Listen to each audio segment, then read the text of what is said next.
Hello everybody! Welcome back to another stream. Welcome one, welcome all. Pleasure to have each and every one of you back with us again. I hope you're all having a wonderful time, taking care, and enjoying the rest of your day. Hello Wither, welcome in. Pleasure to have you first with us once again. How is you? How are you doing? Are you enjoying your day? It's been a hot minute. I forgot to turn on my VTuber avatar. What's up? Hi, Asparagus. Welcome in. Pleasure to have you with us. How are you doing, my friend? I hope you're taking care, enjoying yourself. Yeah. We did, in fact, say Jewel. We're going to be doing the Jewel 5 today, which, you know, for those of you who have experience, then you're well aware and know what we're about to be doing. But if you are not a real Kerbal Space Program enjoyer, then you are going to be very confused about what the hell this even means. Hi, Dream, just popping to say hello before going to bed. Hello, Pyro. Thank you very much for stopping by. We appreciate your presence. Take care. Enjoy the rest of your evening. Enjoy your sleep. I'm happy to say that I'm proud of you for going to bed, you know? I know that you don't do it very often to go to bed on time, so, like, I'm proud of you for trying. I'll see you in 2 hours, inevitably, when it fails. You're tired, but you're thinking many deep, important thoughts about D&D. Hey, you know what? Whether, hit me up with it. You know what? I've technically got time right now. You want to do those rolls? I keep forgetting to message you back because I don't have that much time in my life. But you know what? We could do them. We could do them right now. Okay. Can we get the frosted blueberry flavored Jewel? We're gonna get all 5. We're gonna hit all 5 flavors of Jewel asparagus. So yeah. Don't you worry about it. Well, now, yeah, no, exactly. What may happen? Let's go. All right, hold on. Let me do a little funny thing.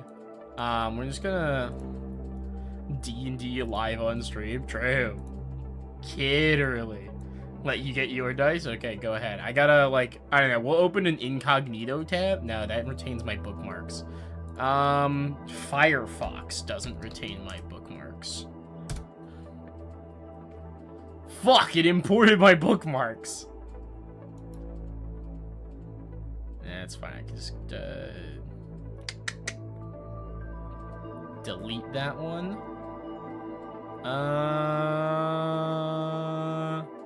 Yeah, okay. Now I don't have my actual fucking name up on screen. I think if I take this one and properties, yeah, we'll change this over. Bam. There we go. Okay.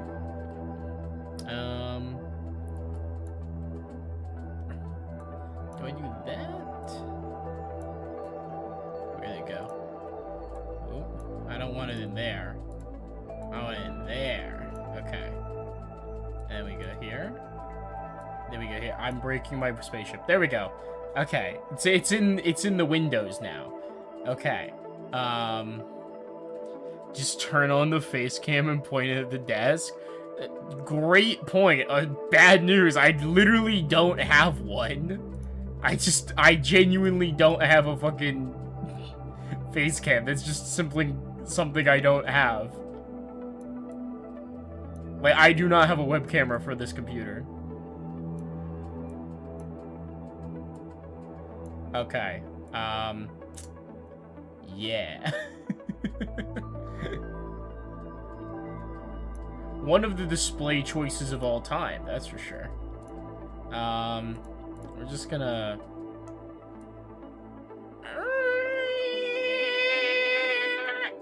I'm just gonna drag this over. When do we get the live-streamed Drayden live-stream D&D campaign? Honestly, I think I would enjoy being like a DM, or honestly, I think I would enjoy being a player even more if I'm streaming it. Stream from phone? I can't live hook my phone into this. That'd be such a bad idea. Let's see.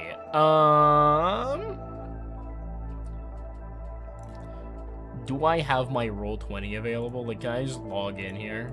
Oh, I totally fucking can. Good old DraydenPlaysGames at gmail.com. Log into the fucking... launch into the D&D game that way.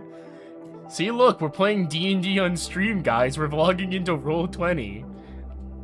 This has no personal information on it, right? Like, I'm not crazy? Yeah, I don't see any names on this. We're fine. We're good. It's a lot of hidden roles, DM. I don't like what I'm looking at on the right-hand side there. That's concerning.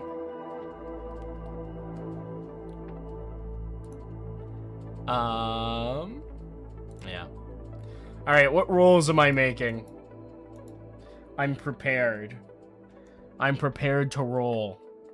I've got my dice all present and ready to go. You're fairly certain, Trippy's saying, I think it's safe. It doesn't look like anything in here is got identifiable information. Yeah.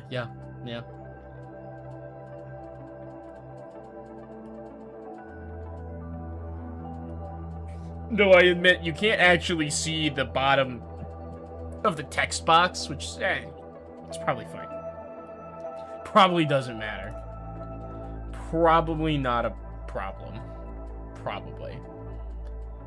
Probably not a probably. As many religion checks as I want to make on the first line. Okay, let me cross-reference what you originally said those do. Okay. Alright. Hey, wait, what was that? Hold on, what does that say? And a charisma save if I make 3 or more. Oh boy. Alright, well, in that case, cracking open a cold one with the boys. Ah! Light mode! Oh, it burns!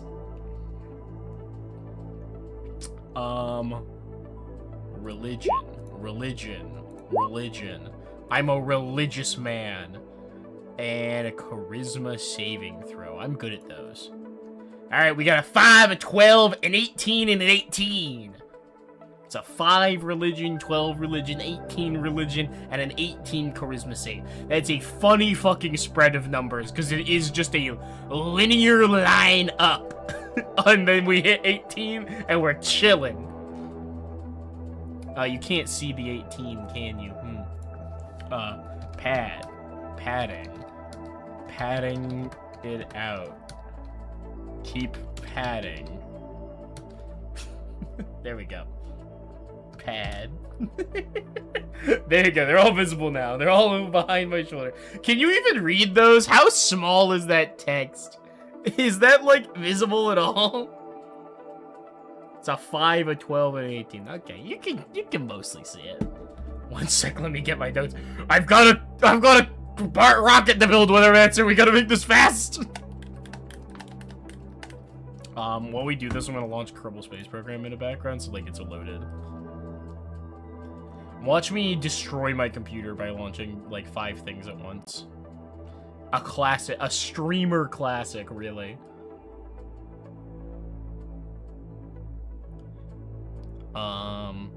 Is anything cool in the news right now? I mean, I saw Trump's face name got removed from the Kennedy Center, so huge. I've got the browser open, so I feel like I gotta talk about something.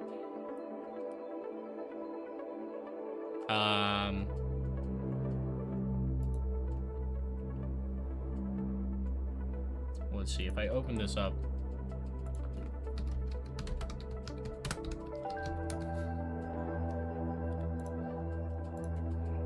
Alright. Get out of here, ad block!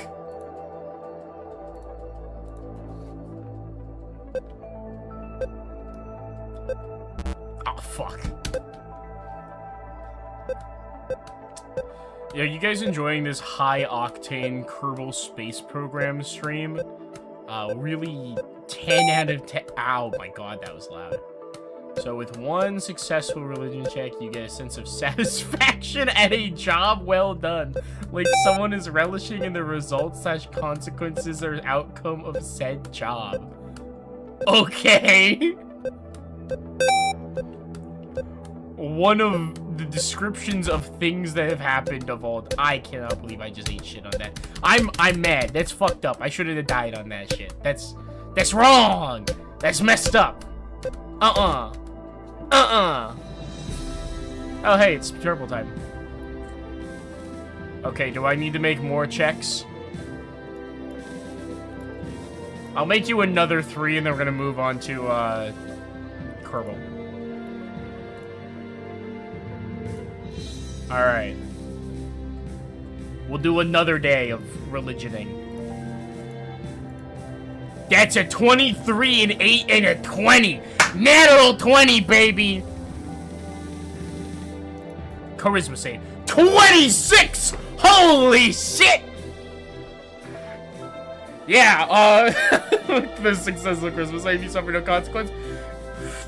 Is a 26 a successful charisma save?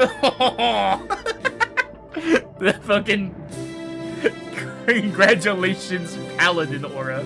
Oh, this gets you a lot? Okay, glad we did one more then. Let's fucking go. Bum, bum, bum, bum. Bum, bum, bum,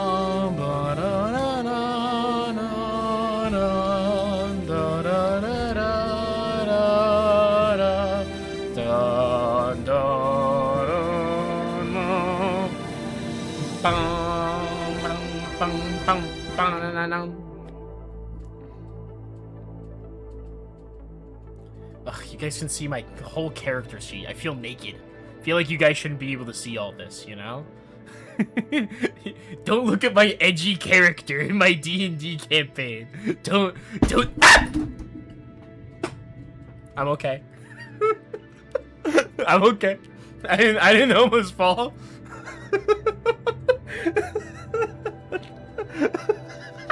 I fucking hate this chair so much. Oh, good lord. Fucking. Oh my god, whole life just flashed before my eyes. Okay, so for those of you who may not know, I have a really bad chair. Like, I've got an old office chair that I'm using right now. And so this chair,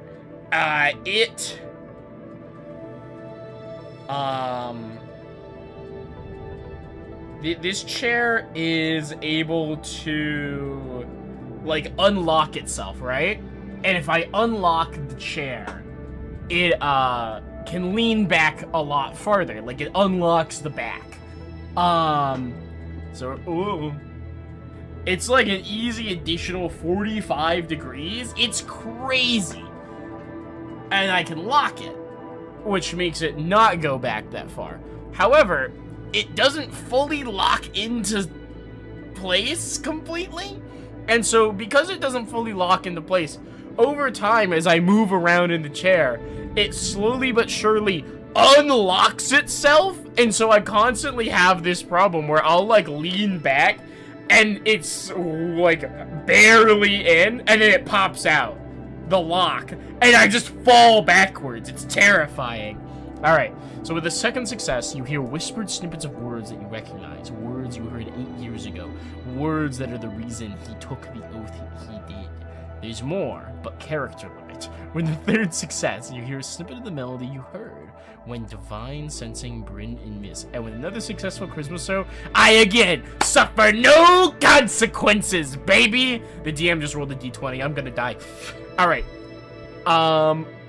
We might do more of this later, me and you, with her, but for now, unfortunately, I do actually have to play the game that I'm here for, because I'm only here for till 10, so I got 10 hours. 10 hours! I got 2 hours, and I've got to make a whole new rocket! So, start game. Let us resume our saved game with Yin-Yang Planetary Research. So, welcome back, everybody. When last we left off, we had finally completed our myriad simultaneous missions. And we have finally, at long last, put a scanner probe in orbit of essentially every single planetary body in the Kerbal system. Currently, we are missing... we have a scanner probe that is still on its way to Jewel right now. Scanner probe Mark JB. That one's gonna go and land, put itself around Bop. I believe, yeah, this probe here, this one's going to Pole. It has not yet entered orbit yet, so that will happen in the middle. Count the net, 20 is 2 successes. The 4th success, you see an image of Kintsugi's face with glowing orange eyes with cat-like slit pupils. Oh, freaky. I'll be honest, I kind of thought she had cat-like pupils already, so that's news to me in 2 frays.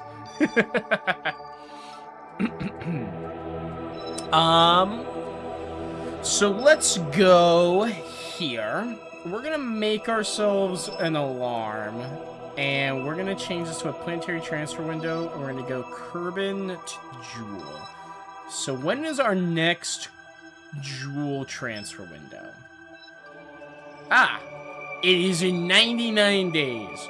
So we have about 100 days to make their different trusts. Now, I'm like thinking of the art she made of her character, and I'm like, no, that makes sense. I am pretty certain that her character does not have cat-like pupils. Anyways, are you happy I've indulged your special interest?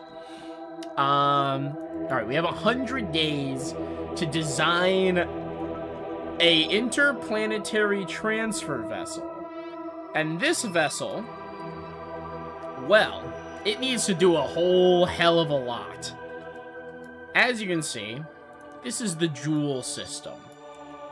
Jewel has 5 planets in it. Hence what we're doing being called the Jewel 5. I mean, they're not really planets, they're moons. Hence the title of the stream, From Moon to Shining Moon. So, around Jewel, we have the Ember of Darkness and Despair. We have Lathe, we have Vol, we have Tylo. Tylo. A little bit further out, we then have Bop, which is on a highly eccentric orbit. Not eccentric. Yes, no, eccentric, I think. Yeah.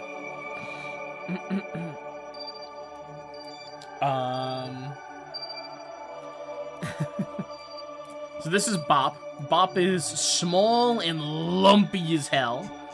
And then all the way on the far reaches of Jewel's system is the tiny, much more ridged and warped, almost a veiny looking, if we're being honest, a Pole.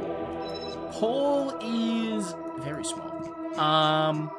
And so the challenge of the Jewel 5 is to make a single mission that can take a manned series of Kerbals to every single one of these moons in one mission. And that is, that's a lot. That's a lot to deal with, because you have very different conditions on every single one of these, and you need enough Delta V to get between all of them and back to Kerbin. So, we need to make a interplanetary transit vehicle for that. So, we have just now gotten our Kerbals back from their long mission out into the far reaches of the system to Duna. This will be the next, and of course, by far, the largest manned mission we ever put up. Wouldn't it be Kerbal series, not a manned series?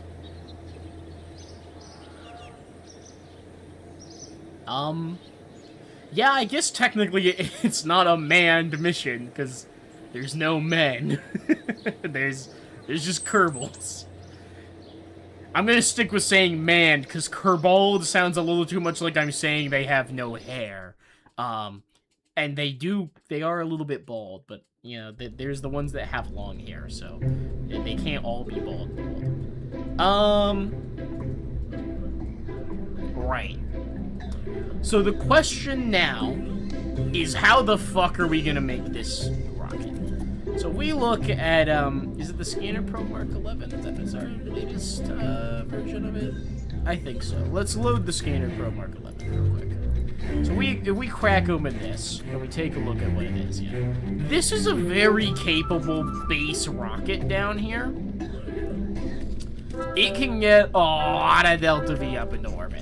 So we could use this as the base of a super heavy launch vehicle. So we're gonna take this, and then we're gonna find the root part, and we're gonna delete it. So we don't need we don't need this. I'm gonna go ahead and rename this so we don't overwrite something. We're gonna call this Joule 5 Test. Sure. And I want a ship that has enough crew capacity for at least 3 crews.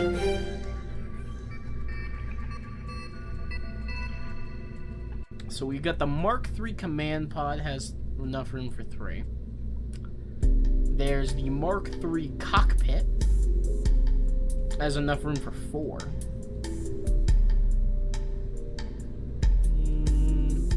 It's a cupola module, lunar excursion module,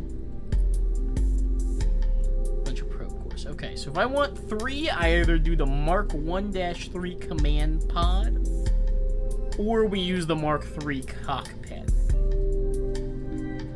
I'm gonna be honest, it's super unnecessary, but I kind of want to go for the go big or go home design.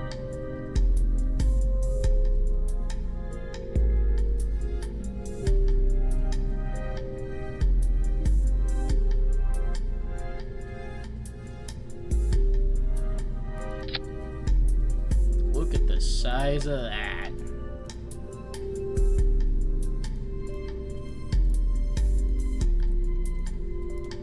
Obviously, this is based on the space shuttle. And we're all shuttle fans here, you know? So just to save it. Oh my god, that's gigantic.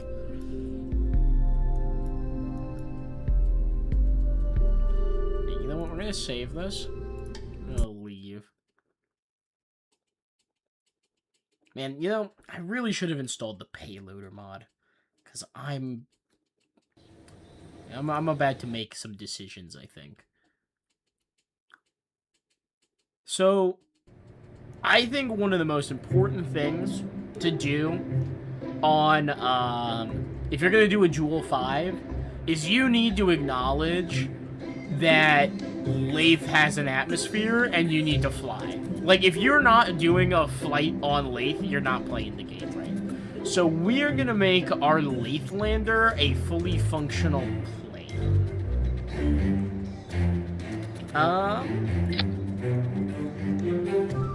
So this is the Mark II inline cockpit. This is the regular ass Mark II cockpit.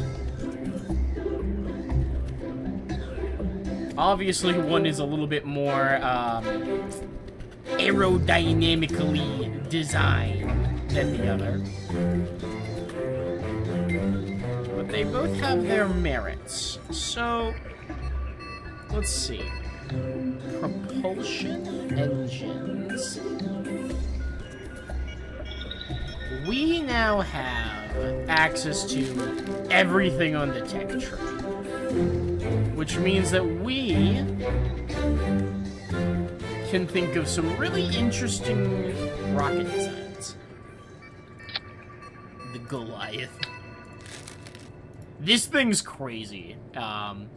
It uses 132.272 intake air per second, which is like a lot, but uses almost no fuel and gives 10 bazillion fucking thrust.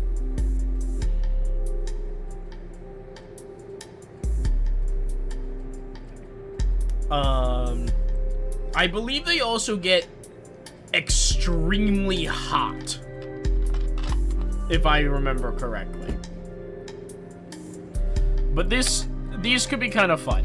Like, we bring a Goliath and then stick that on a, on a ship and just drop that into Lathe and fly around with it.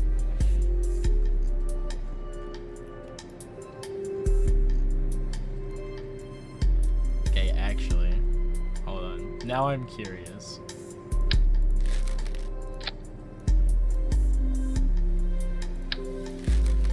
If I just take a Mach 2 cockpit and I like strap a Goliath to it.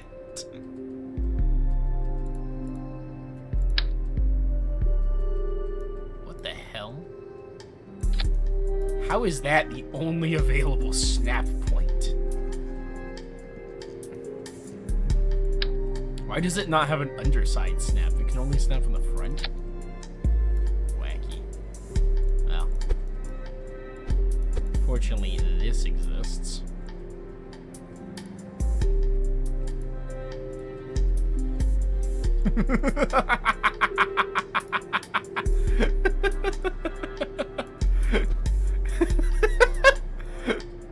That is, let's go with one of the designs of all time.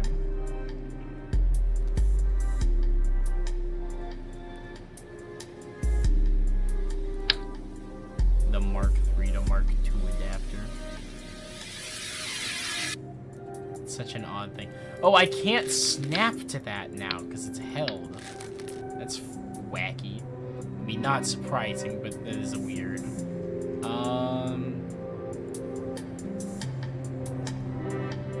believe if I just go fuselage, yeah.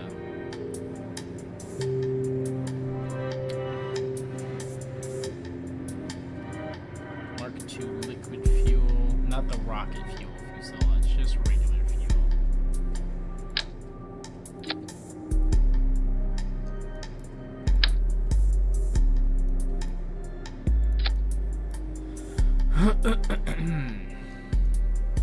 I have no idea how to build a functional plane. Every day I'm reminded I don't know how to build a plane in this game. Like, it's just not something I know how to do.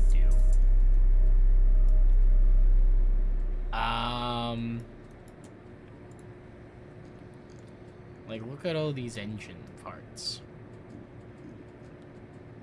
I will say, its lathe does not need to be gigantic. Just for ramp intake. At supersonic speeds, intake ducts, deflecting, okay. So we can use that for air intake at supersonic speeds. That's good to know. Tiny little fan blades. Oh my god, those are tiny. Propellers, helicopter blades.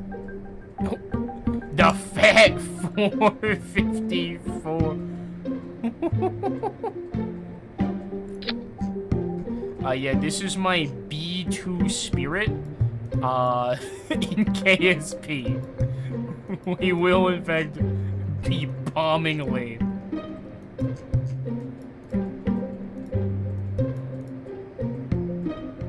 It's nice that they put fuel in them, though. We definitely don't need wings that are that big. I don't think we need these big space plane things, either. Maybe these advanced canard setups are too small. Delta wings?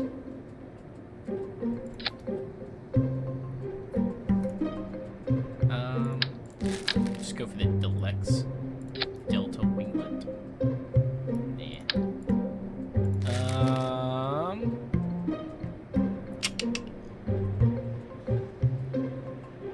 Diverterless supersonic intake.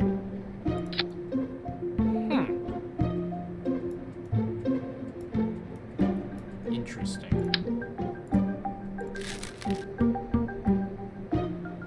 Fan shroud.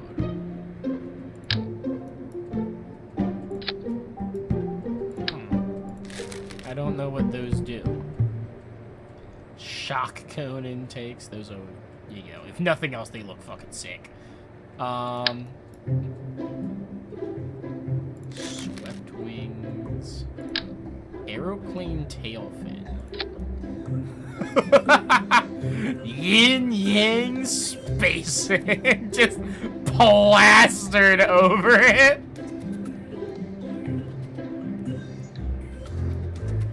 There's no way this works as a plane, right? Like this by itself. Only one way to find out.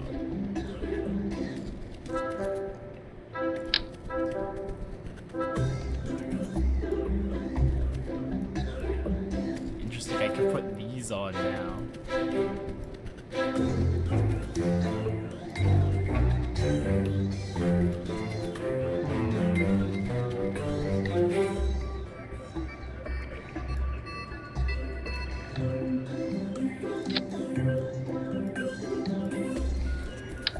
No, those things are too big. We don't want this.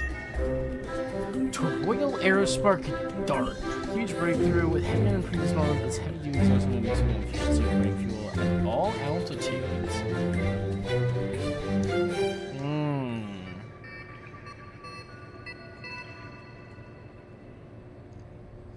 Is this the one that can switch?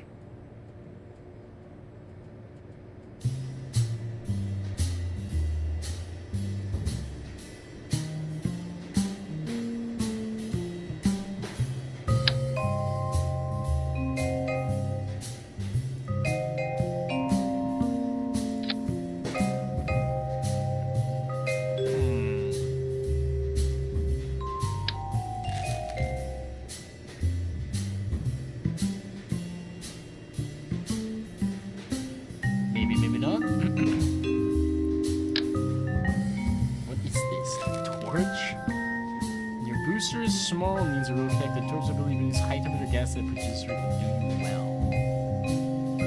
Okay. Alright, let's look at these jets. We got the Rapier.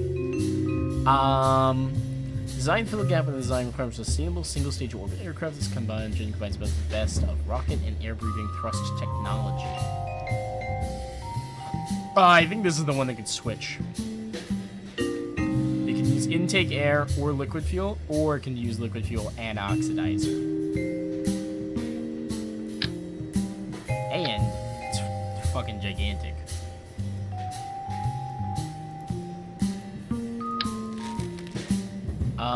We also have basic gen engine, Weasley turbofan, the Panther afterburning turbofan, Goliath, Whiplash turbo ramjet.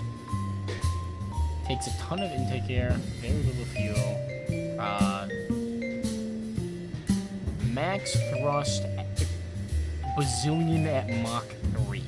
What's this thing's max thrust? Max thrust is that at Mach 3.7. So this is a supersonic engine.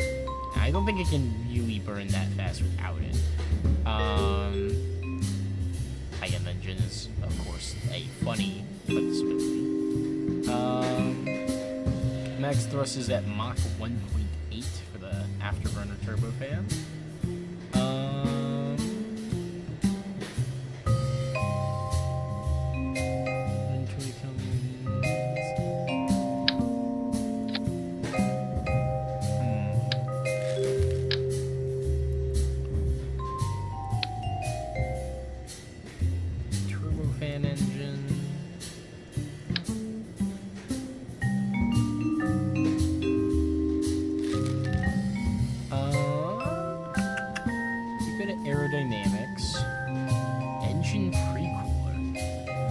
Allow this cooler liquid heat from attached engine in addition to feature additional intake area optimized for supersonic flight and powerful static suction.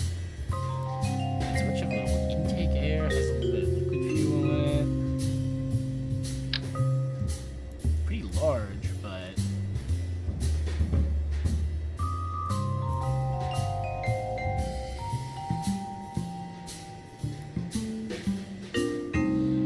somehow I can't feel like Somehow I feel like the advantages of an engine pre-cooler cannot be understated.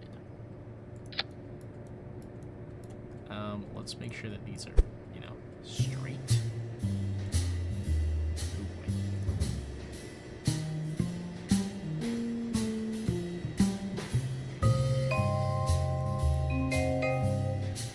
they look like they're straight up and down. Okay, engine pre-cooler plus, can you stick a rapier on the back?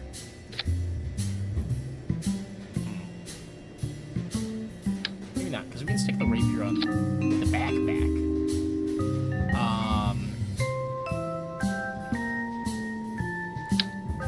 We throw on the afterburner engine, maybe? We put the Goliath on.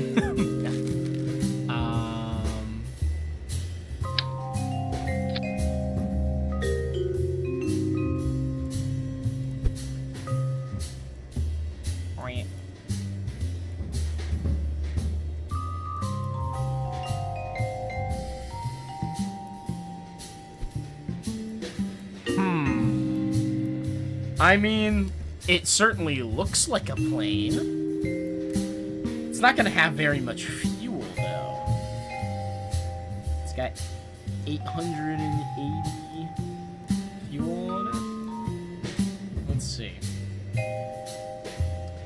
Ground control. We're gonna need landing gear. Maybe not the extra large on this model.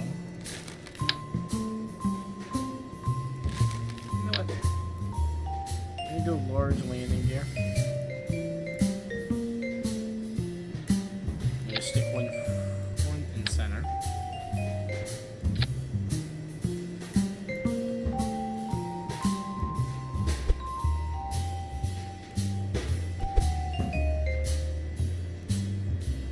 I'm gonna take these.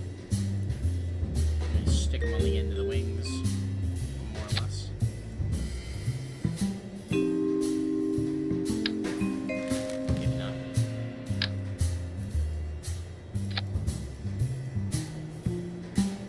That'll naturally pitch up, I'll tell you that much.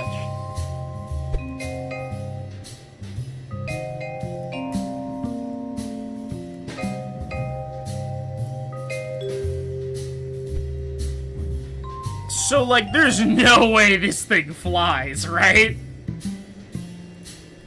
Terrible Jet 1. Let's give it a terrible name.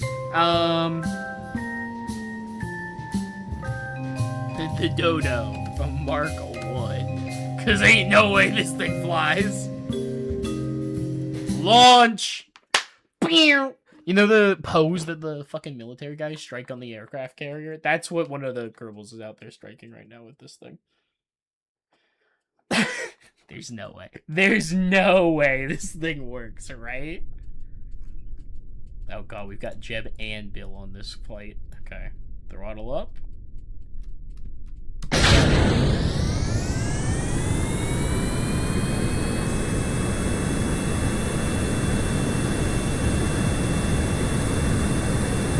Pull up, pull up, pull up, pull up! Oh my god, we're pulling up. We're pulling up. Toggle landing gear.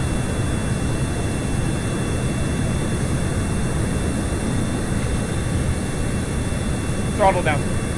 This thing's really fast.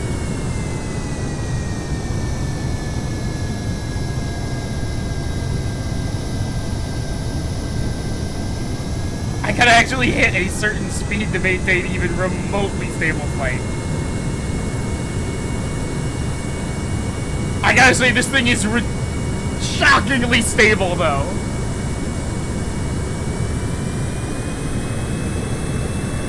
Woohoo! What the hell?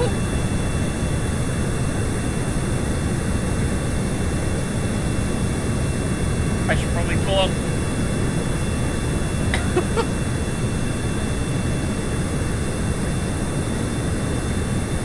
If I'm being so real, I feel like this thing shouldn't be able to fly, but here we are, the world's most remarkably stable jet.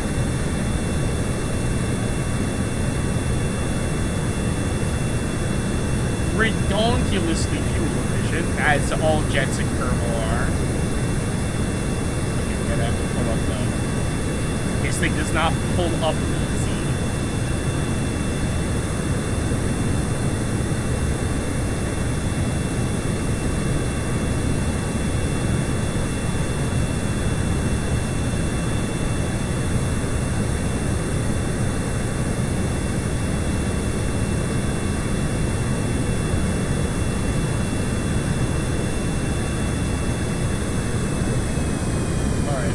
Throttle down.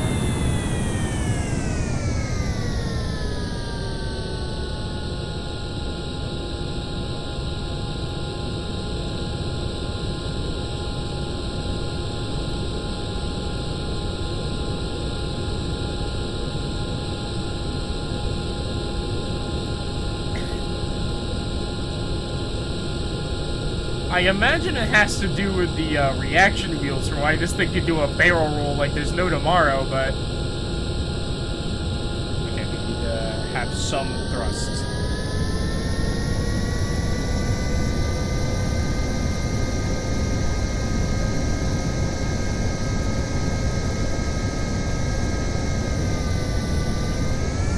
We need a lot of thrust! Pull up! Pull up!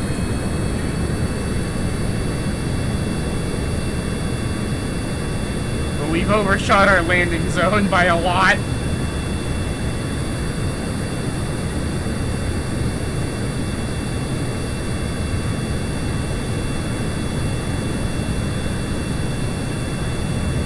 So we only appear to be going like a Mach 1.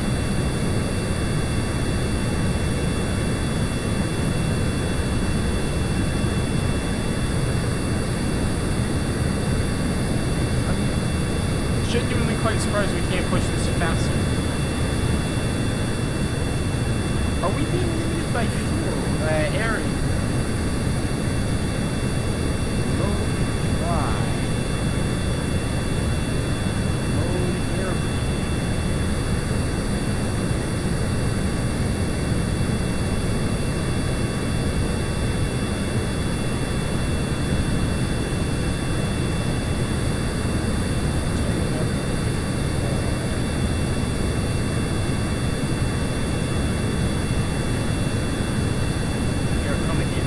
Rather close to the ocean right now, guys.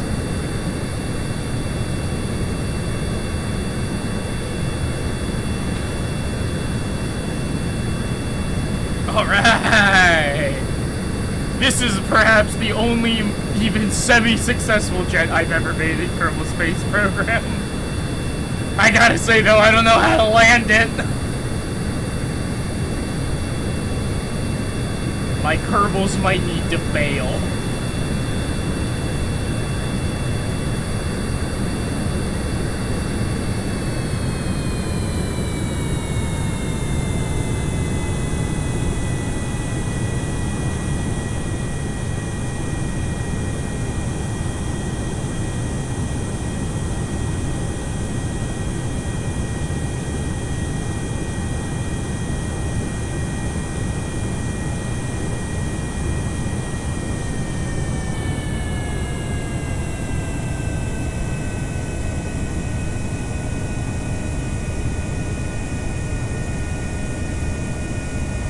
Jeb, are we going right into that mountain right now? We sure are.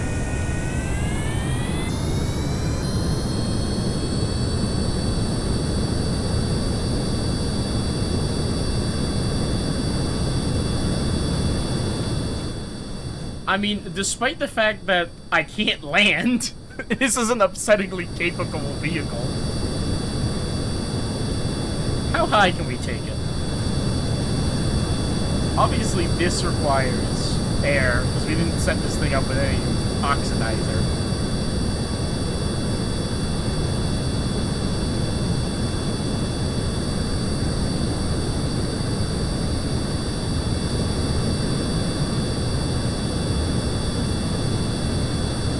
Its thrust is dropping as it beats. Probably because we're running out of air.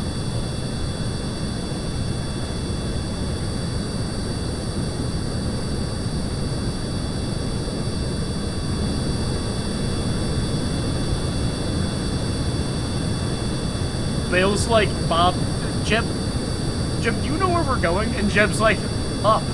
We're going up, Bill.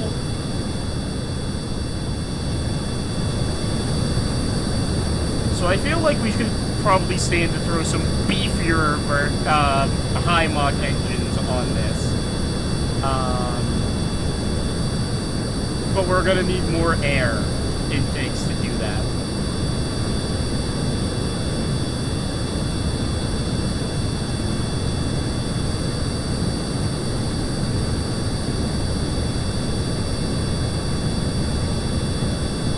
We appear to be hitting the aerodynamic ceiling of its operational range. We were still pushing up for now, but we're running out of air, which is starving the engine, which is reducing our thrust.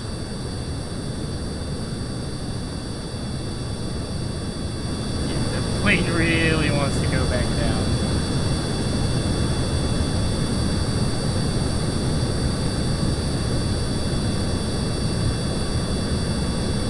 Well, let's oblige it, because the moment we start to turn, we lose altitude.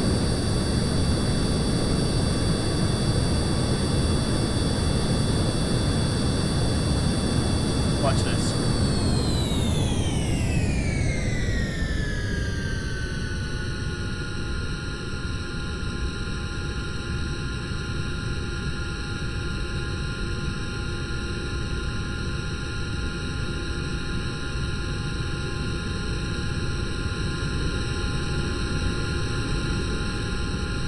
There's no way that the most efficient way to turn this thing is by doing a goddamn upside down flip, but it might be.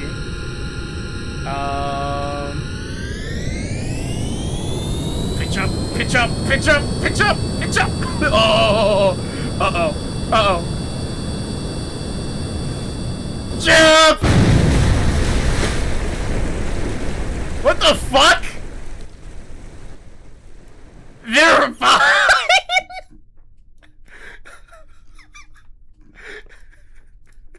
Bill bailed, and Jeff's like, nah, I got this.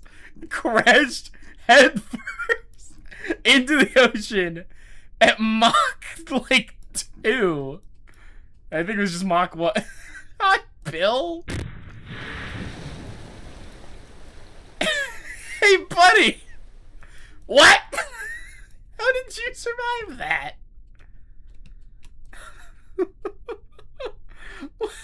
What the hell? I won't look a gift horse in the mouth, but how the fuck did they survive?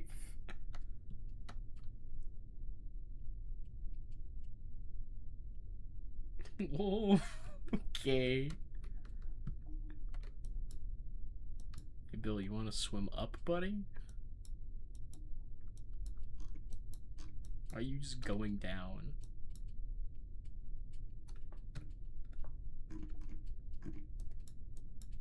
Bill? Bill.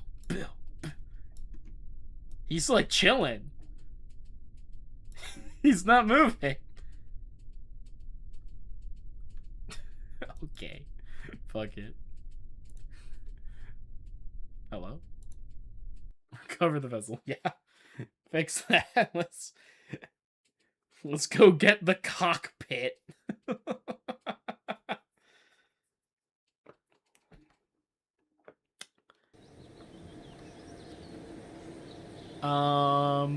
And we're gonna go get Bill.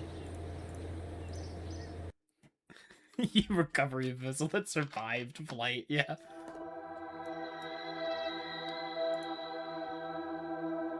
Hey, Bill. We're gonna just go ahead and recover you, buddy. One data gathered. You know, shit. Alright.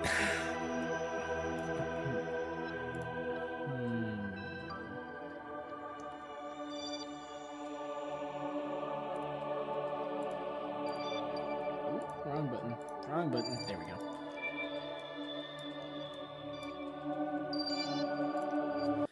Okay, so we need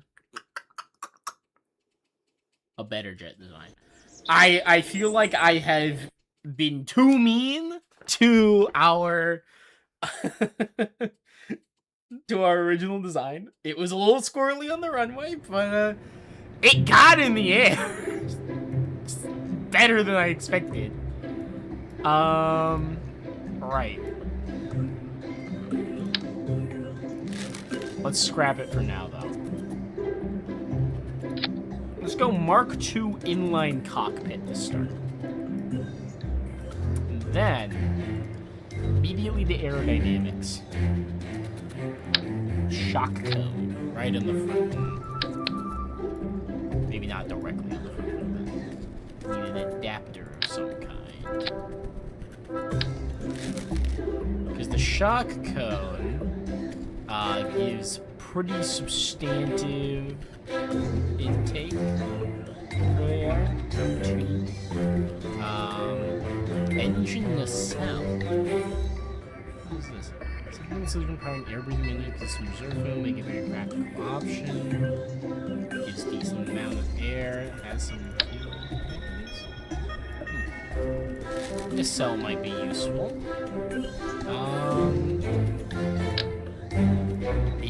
Straights. Dance winglet. Might need air brakes.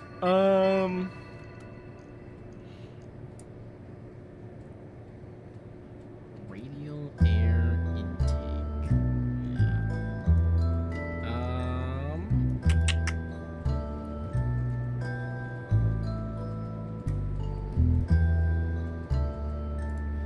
Fuel tanks, fuselage.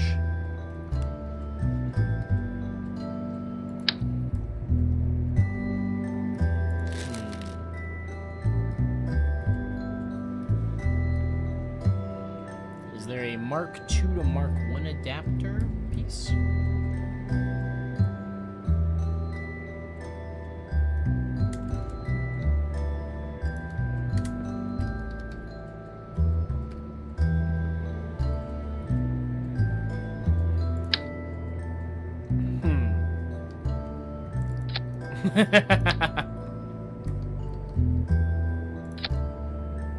It's an interesting choice. Mark II to 1.25 meter. Hello. Adapter long. Adapter short. Shock cone on the front. Okay. That almost looks competent.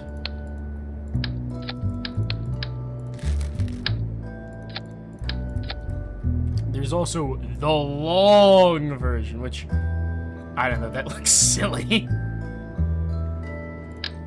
Nose cone system. Interesting.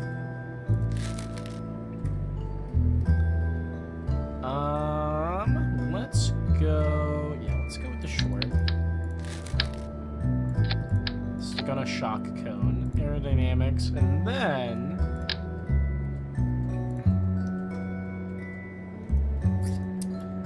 aero brakes.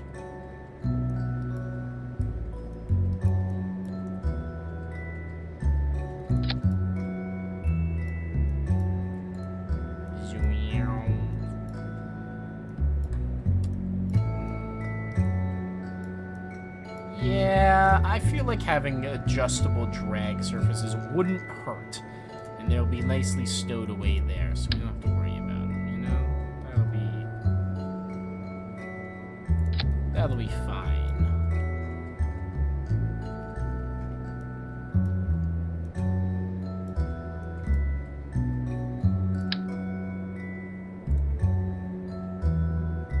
The snapping looks terrible with these.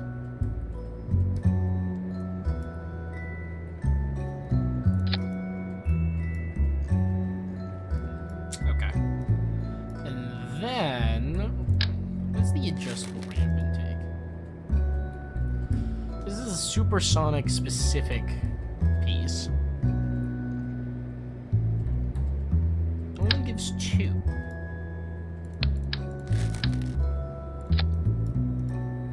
It's gonna say it just says air in all. Oh, and I can close and open that intake. Interesting. I feel like the shock cone is better. Gives amount 2, effective base speed 10. Shock cone, effective base speed is 5. And take a 0.75, 0.74. That's just a higher number. Take air amount is still 2 though. Okay, so it's like the same. Mass is 0.1 tons. Mass 0.01. Yeah. Which one costs more? Shock cone? Shock cone's probably better then. Looks cooler. Tell you that much.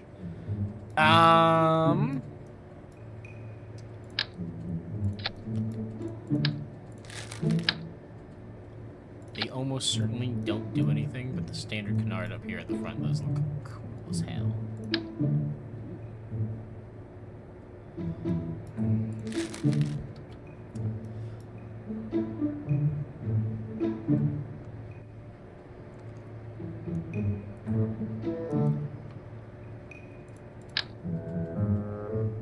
Good old winged stripes.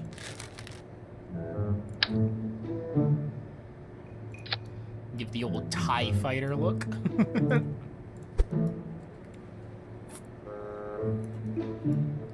This almost certainly does nothing. However, there's something about the aura of having the disconnected spiked wings at the front. What can I say? They go hard. They go hard.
I'm thinking...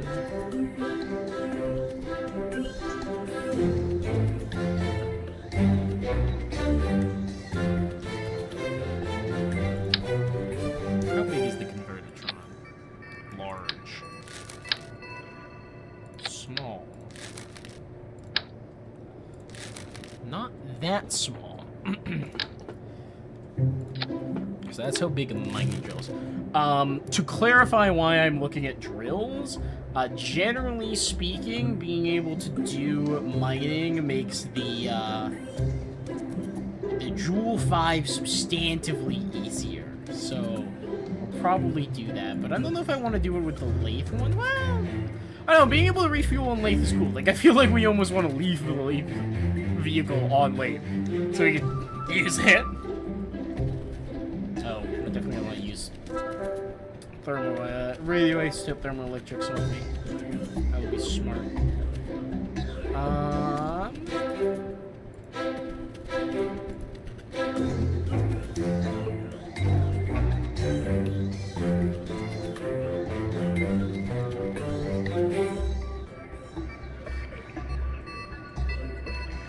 So the problem is the aerodynamics are hard. I don't know how aerodynamics actually work.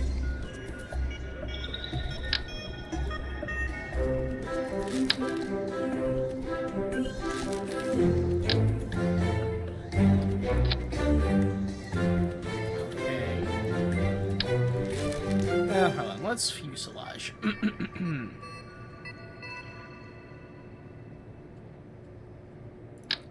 The Mark II bicep. We probably want that at some point. 1, 2, 3, yes. Carbonine nose code. Let's go fuselage. So that has a oxidizer and liquid fuel. That has monopropane.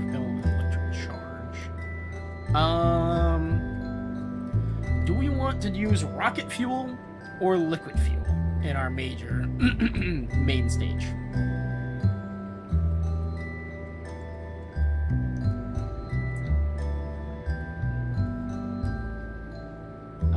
800, 364. I feel like a healthy balance, maybe.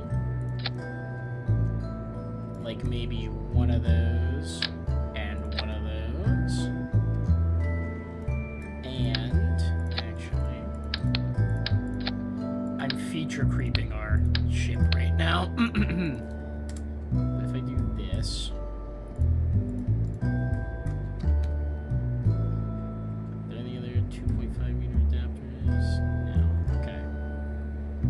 So if I take this, put in the 2.0 meter, and then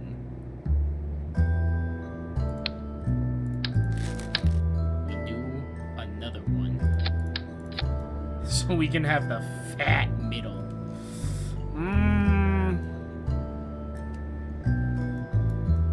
See, now it's way too long. Oh, but actually,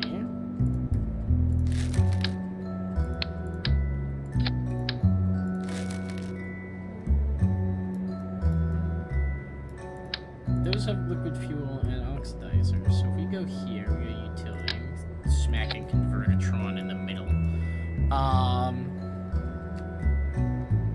Then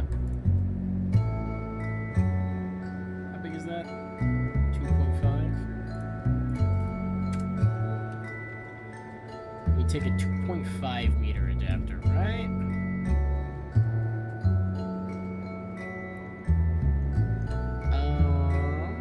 Service module. Service with explosive doors do not apply cable things. Oh. Huh. I feel like we don't need that.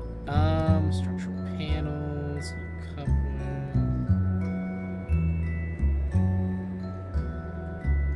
And we have a 2.5 meter liquid fuel fuselage.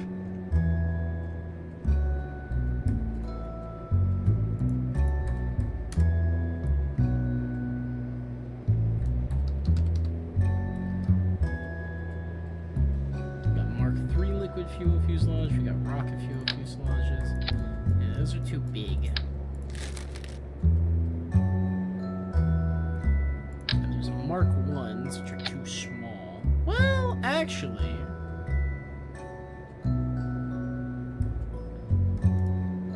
we do have the scale mod for a reason. Bonk. That right there is a choice. One of the choices of all time, truly.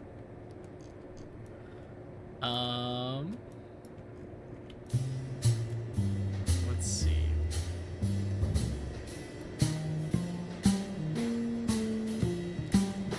I believe it's in here, the bicoupler. Yeah, Mark II bicoupler. Smack that on the butt.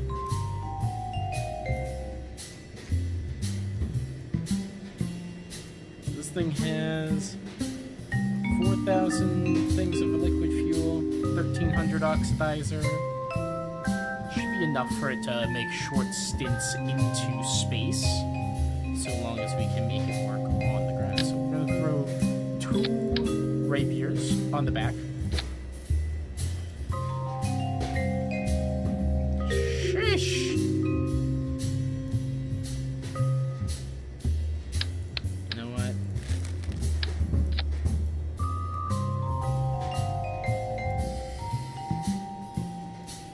It already looks funky as hell to do this way, but I kind of want to try it anyways. I'm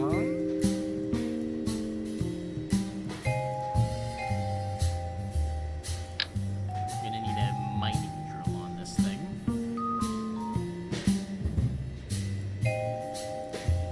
Probably want 2 to make sure it's balanced, otherwise you know how these things get.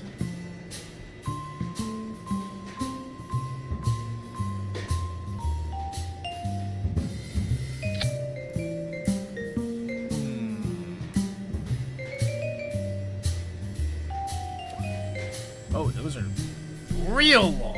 Okay.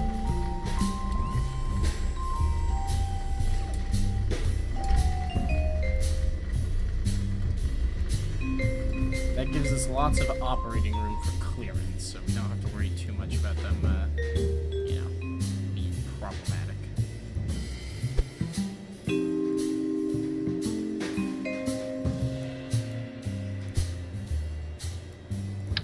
Actually, normally you'd think, oh, I want these to not look like that. I actually think erring on the side of them going over the fuselage is better than going under, just because they are so long. Okay. Wings. This thing needs wings.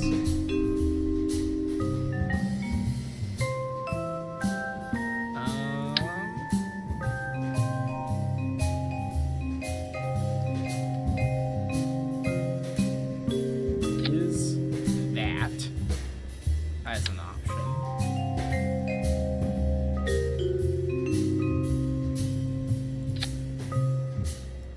And that is an option, but it's very wide, and also I just don't think it's actually going to be very good.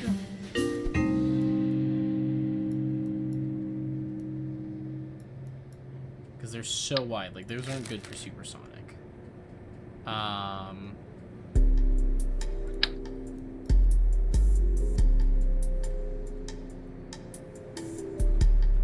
Those advanced canards are razor thin. Look at that.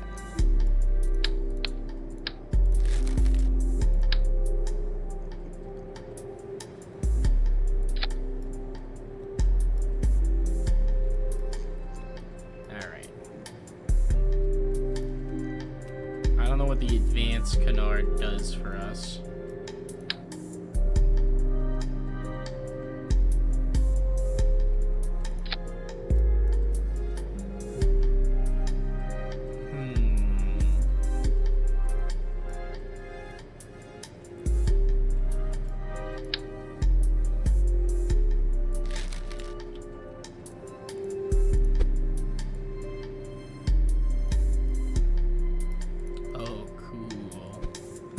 Get a little bit of that off the thing design.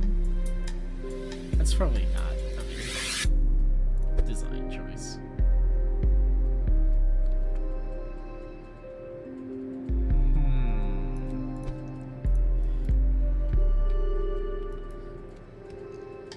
I don't know. We'll put them up there for now.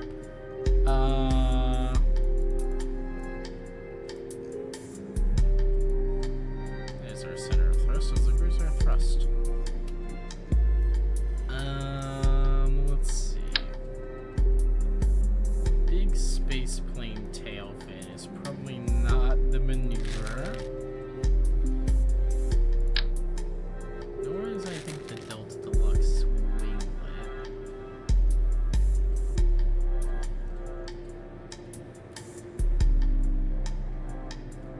I think we kind of want to make our own swept wing design, if we're being honest. Put those back on once we have them.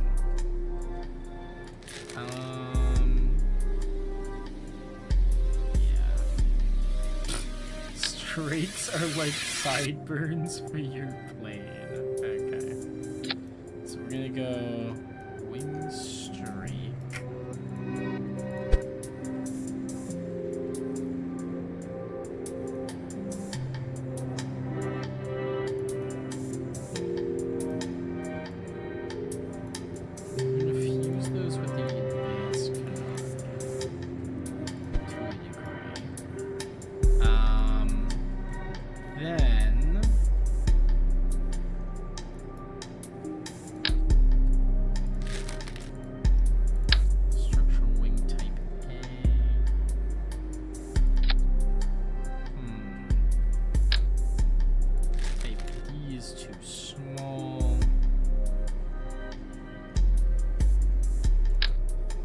Big S Delta wing.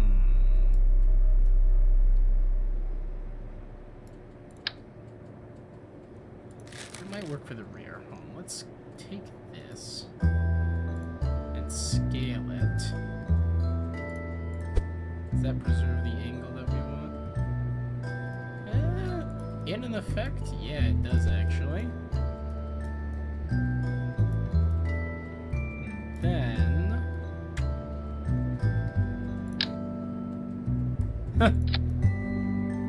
this would be crazy if it flew, actually.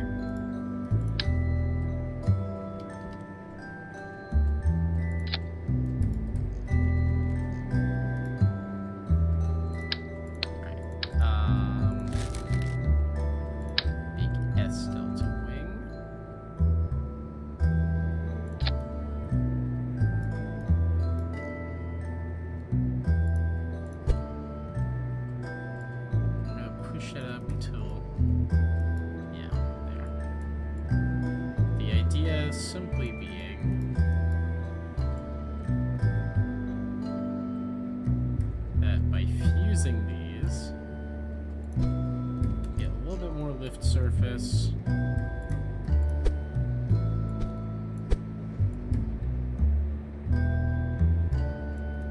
Yeah, like that, more or less.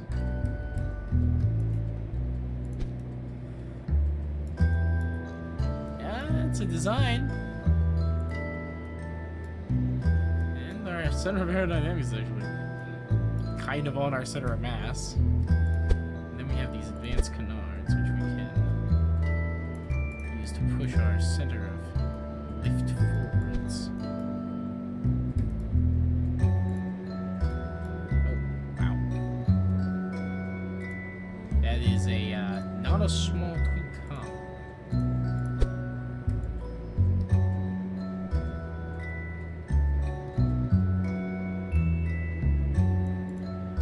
Okay, so that is hypothetically it. However, we need elevons. Shit.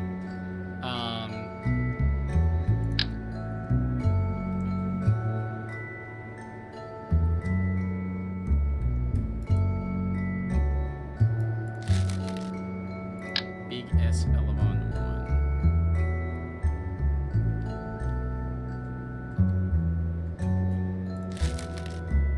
1. Big S line of wings to see so it's living surfaces. Starting heat resistance notes type into the S of internal volume to carry optional fuel tanks. Okay. Oh wow, they do have optional fuel. Look at that. Whip. They shift our center of mass back, but that's cool. Wait, deploy angle. Wait, the canards have command and control built in? Interesting.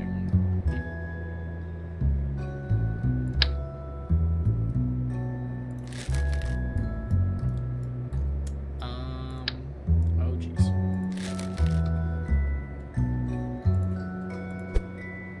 Kind of think, what if we push this to like there? Then we take this, and we push it up to there. Then we take this, push it up to there. Alright, yeah, it pushes the whole kit and caboodle forward. Liquid fuel.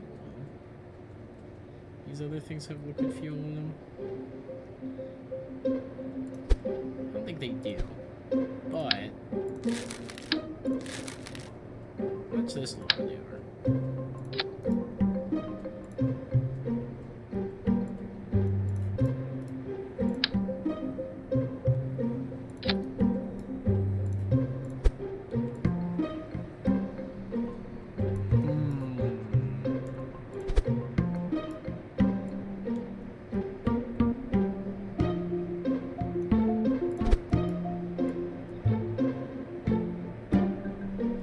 Complicating the build.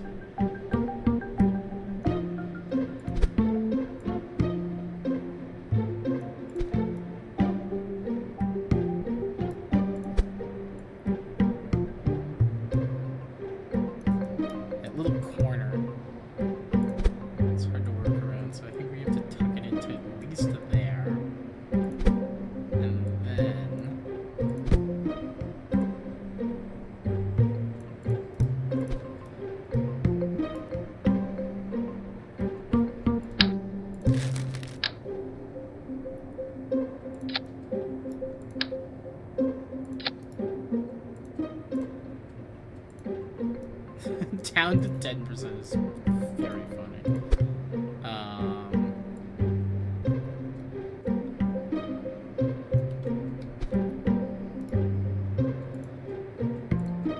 Isn't like rotation is really gonna work, but I can do this.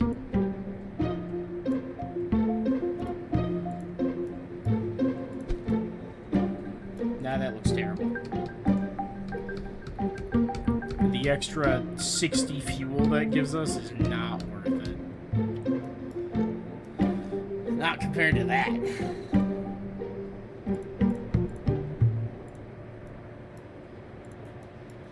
Our center of mass is now quite far behind our wing. However, I'm gonna put these big ass elevons on.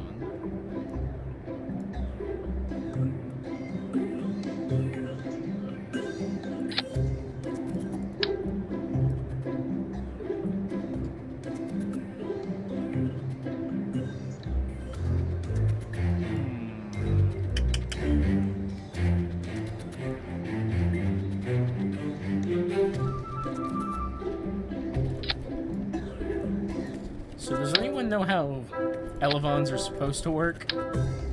Because I don't. Is it big on the inside, small on the outside?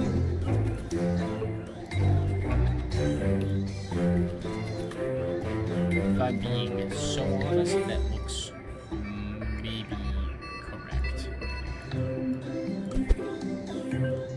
Me trying desperately to figure out if that looks right.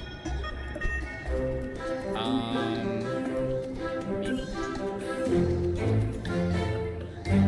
You know what the nice part is? This fucking Convertitron is so heavy that it's gonna keep our center of mass basically right there, no matter what. There we go. We're gonna scoot this back. Scoot that back. Oh, actually. Right, don't scoot that back. Scoot the whole thing back. Yeah.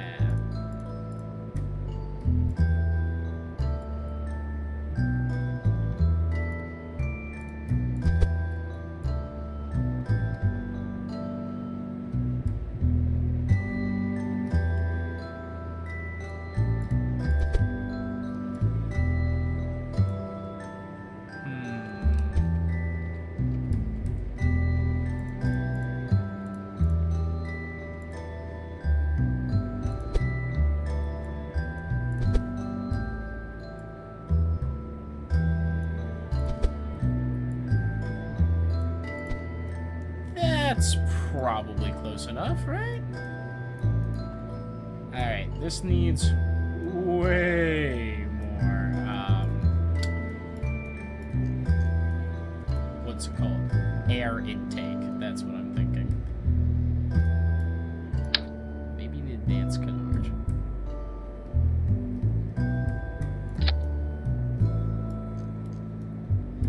Yeah, we'll put some drills up here and that'll probably get more further anyway, so... It'll be fine. Alright, so we got the Rapier engines on there. Let's go ahead and aerodynamics. I was already in it. Duh.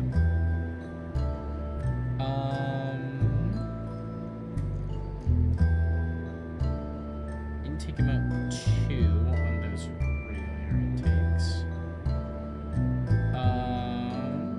Take amount 5.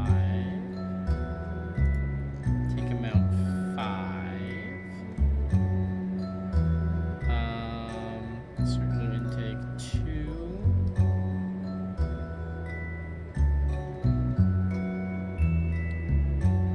Just a ramp intake rate 0.5, and they're just these tiny little codes. It's kind of neat. If I go intake, okay.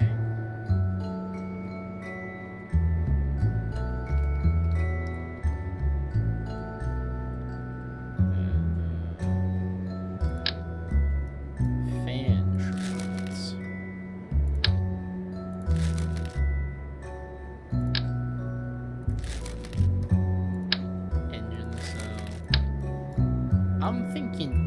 engine pre-cooler.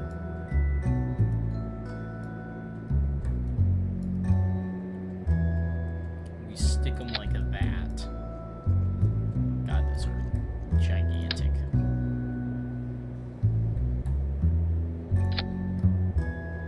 Maybe not that far forward. Maybe like here. And then we go engines, and do we go straight for the turbo ramjet? Yeah, why not?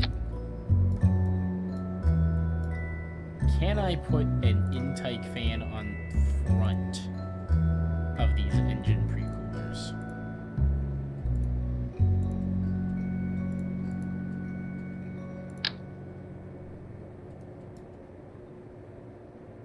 Kinda looks like I could put...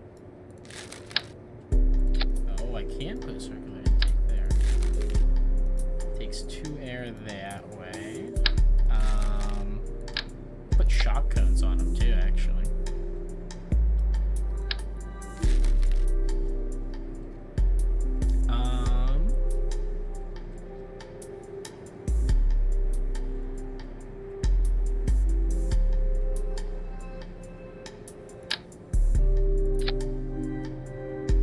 Yeah, let's give the shock cone intake.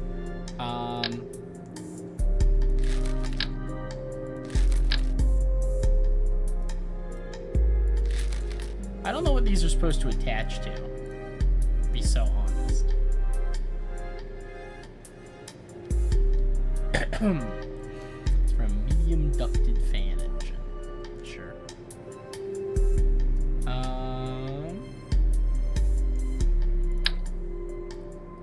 It's also these engine nacelles, which are optimized for subsonic flight.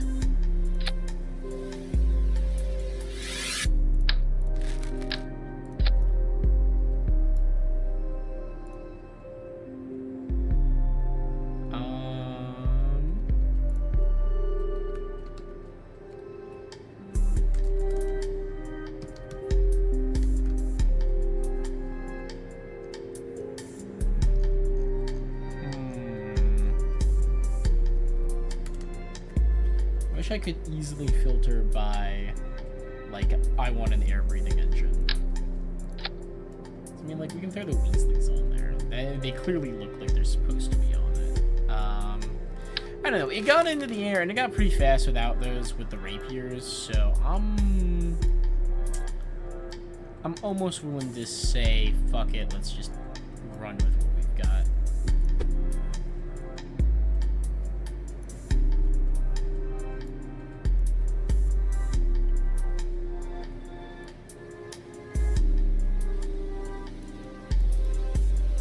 I don't know why, but that feels like a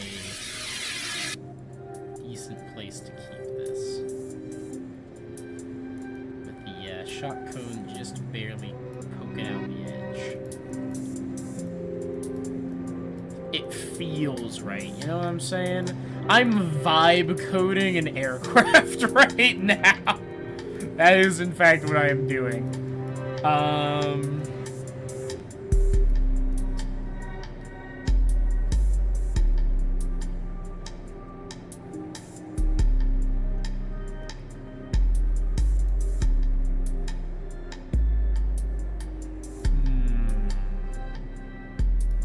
That's for pretty high thrust engines.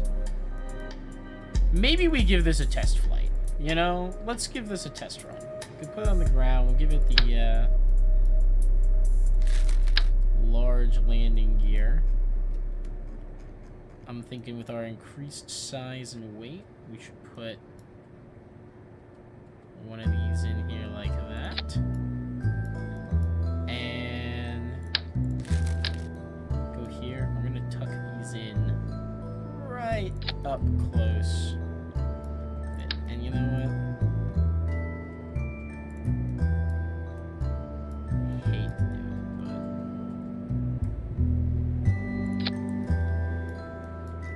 but if we can make it work with 3, it's a much lighter thing in the end.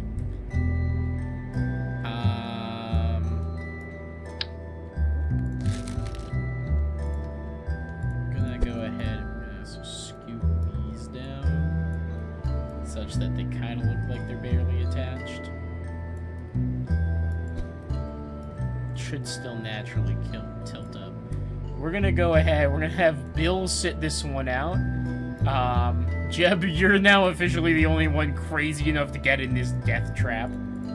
How is our aerodynamics, everything? Just about spot on. That's not what I expected. Okay. Let's call this one...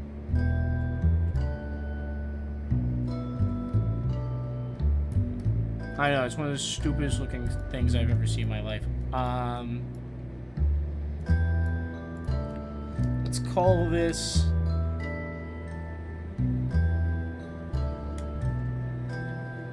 I feel like we gotta stick with our landers having this creature theme to them, so... Since the rovers are all bugs, and the things that land them are... like flying bugs. You know, you got your moths and you got your butterflies. You got the dragonfly that gets them there. This doesn't feel very bug-like. So maybe this is the bird that eats the bugs because it's got a consumption of intake air? I don't know. Let's be fucking basic with it. Let's call it the Falcon Mark 1.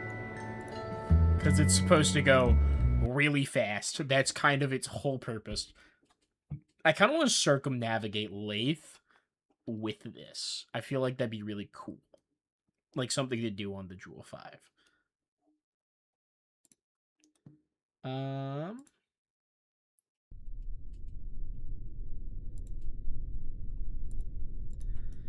Okay. It didn't blow up the moment it spawned in, so that's a good sign. Hey, Jeb, you ready?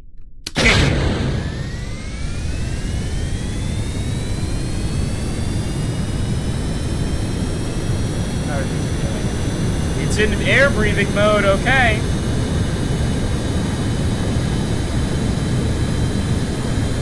Turbo ramp yet to go. It's getting there. Whoa! Pull up, pull up, pull up, pull up! Oh boy! Jeb, Jeb, Jeb, Jeb, Jeb!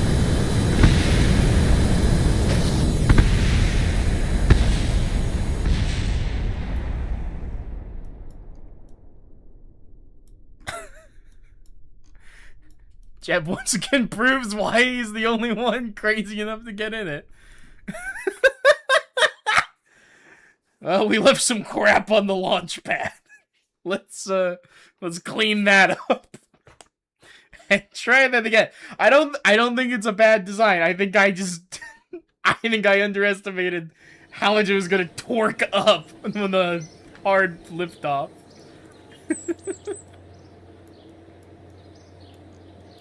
I feel like that generated more than 2 debris pieces, but... okay, there's a lot more than 2 over here. Shout out to that thing shattering into like 100 pieces. That was pretty funny. Just...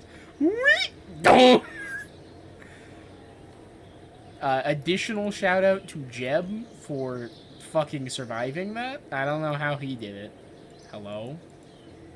I tried to enter the space plane hangar and the game pseudo-froze? Hello? Alright, hold on, let's just reset. Mild reset. Just turn it off, turn it back on. It's the only way. Watch this have bricked my fucking save. Year 4, day 202. Catch me with my research and development budget. Like, we actually have time to R&D a ship for our scheduled rendezvous.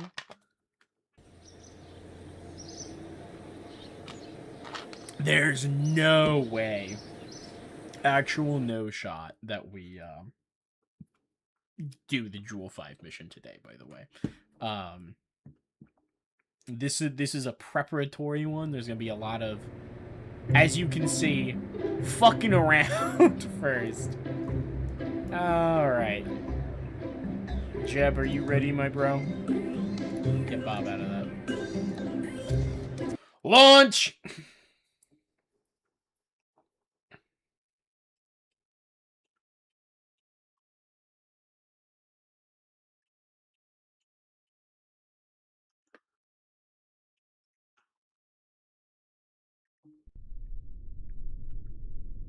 Alright. Throttle up. Done it.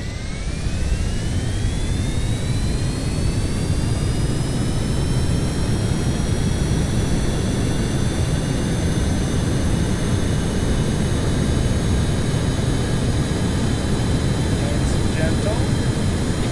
Toggle the landing gear. Look at that.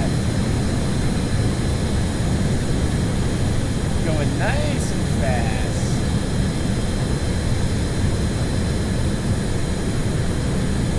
Oh, we're going fast. Okay.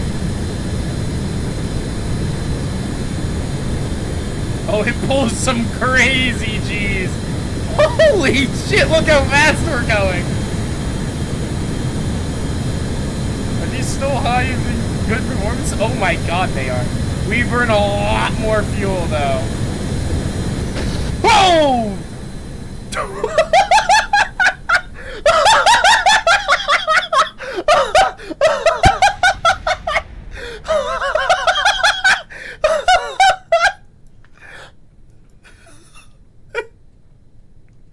I just want to point out that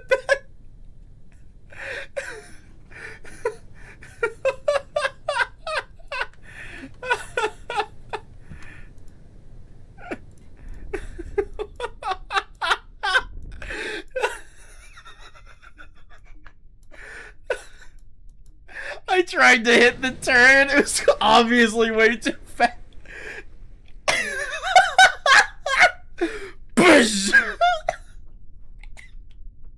It just deconstructed itself in the fucking air.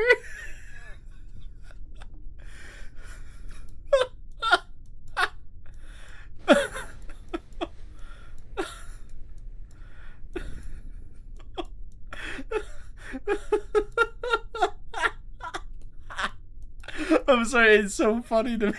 It just... It shredded itself. It shredded itself. It tried to turn and it shredded itself.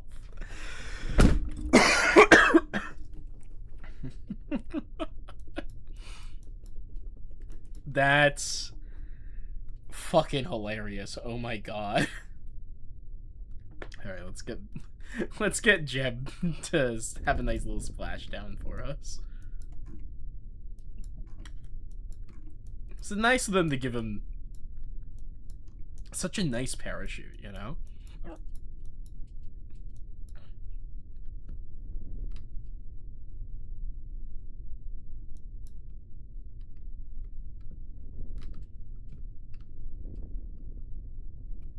We'll slow him down a bit so we can hit the surface at, you know, not super high speed. Good work, Jeb. Another happy landing. I can't believe it.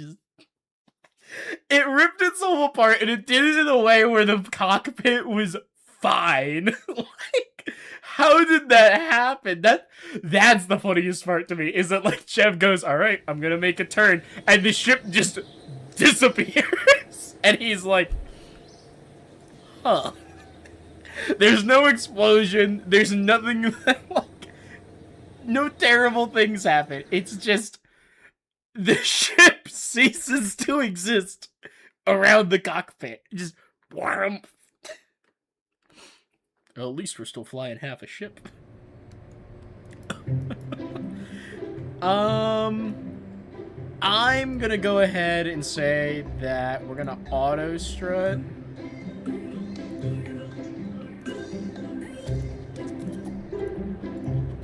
All of the wings to the root part.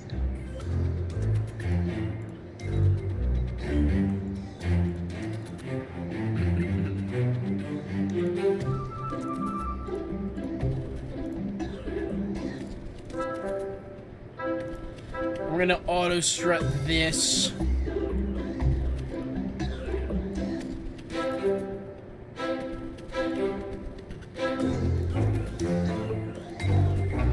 gonna auto strut all of this so I have this part. Yeah.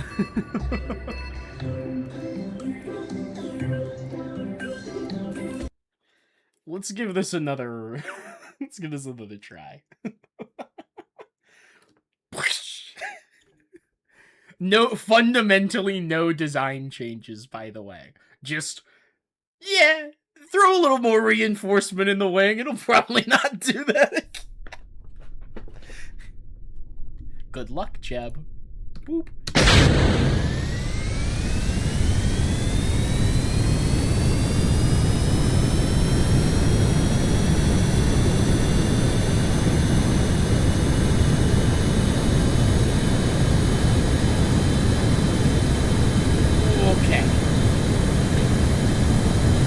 Gotta be careful to not over commit to the pull up.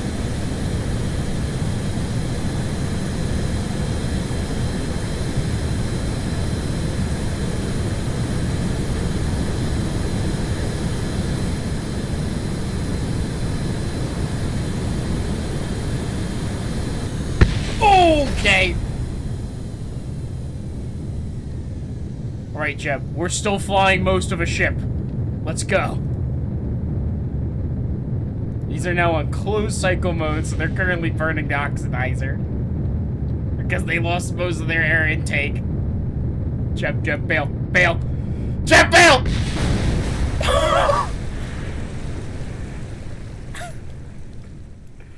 I think Jeb may have just broken every bone in his body.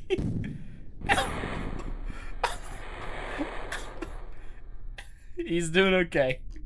He lived.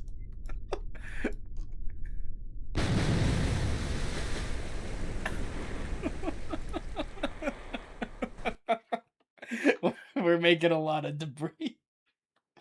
Okay, maybe, just maybe, I shouldn't throttle the extremely high thrust plane up to max and then try to maneuver with it. It's a little, how do you say, touchy. Oh my god. It's debris that got all the way over here. Oh my god. Okay, tracking station, I'm gonna need you to help me clean this shit. 73 pieces of debris. The debris field just completely sprayed out from the KSC. You know what? Let's leave it. I want to see how high our debris total gets by the time we've got a design I'm happy with.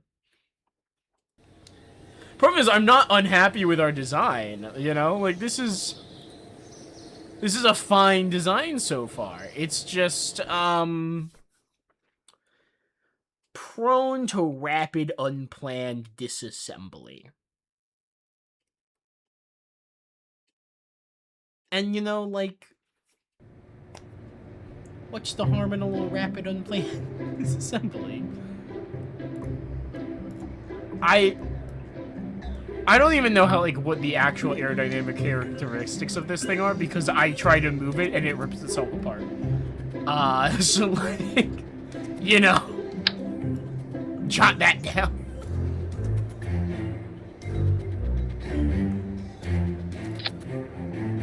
Yeah, sure, like, just give it even more air. I don't know. It doesn't need that. It does not need more air. What it needs is...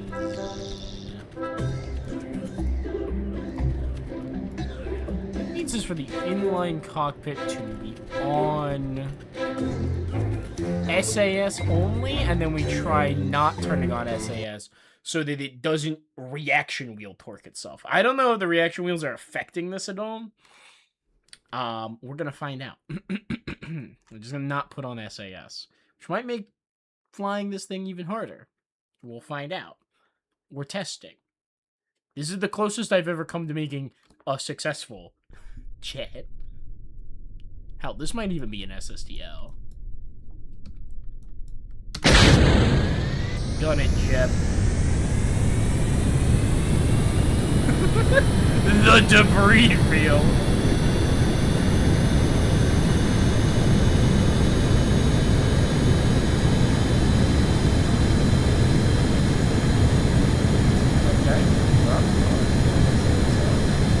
Okay, I need SAS on. Jeb. Fail. Jeb! That didn't happen. Okay.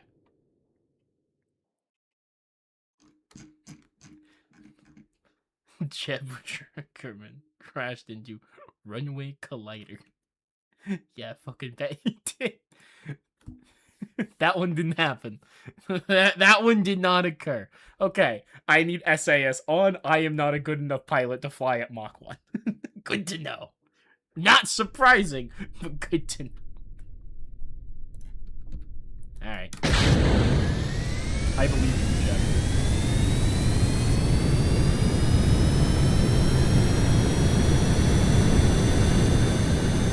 God knows that things are loud.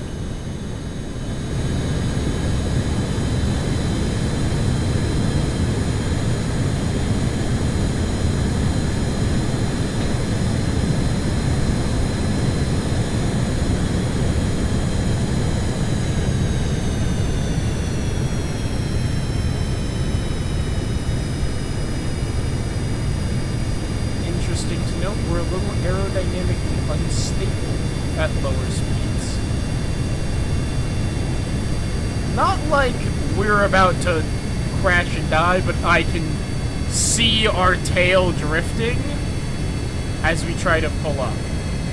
The uneven, very slight, uneven deflection of the atmosphere is causing problems.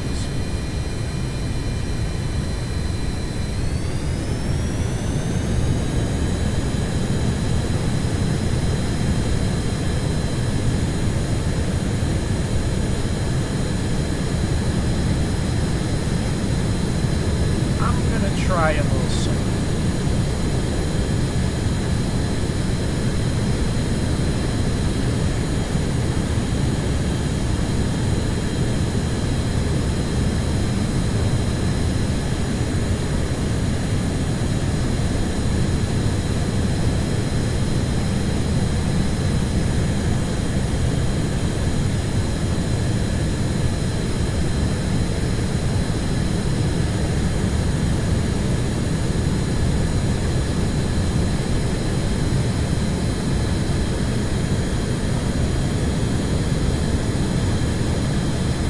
I kind of want Jeb to be our first pilot to get a space plane to orbit.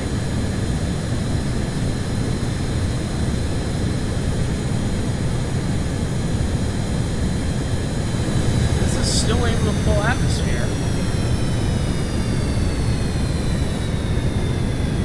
We are definitely starting to get choked on air for some of them.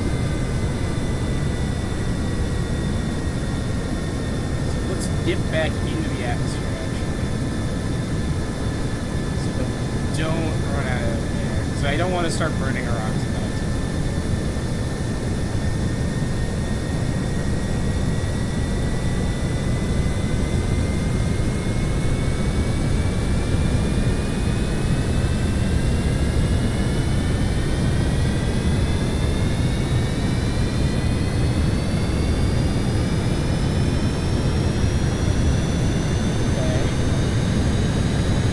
Starting to see proper aerodynamic heating, which may indicate that we're having some minor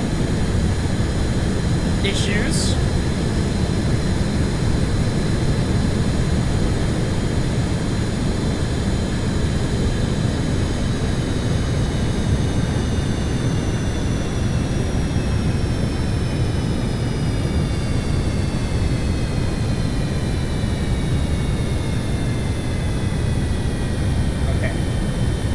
can't operate once we cross, I think, 20,000. Just because there's not enough air.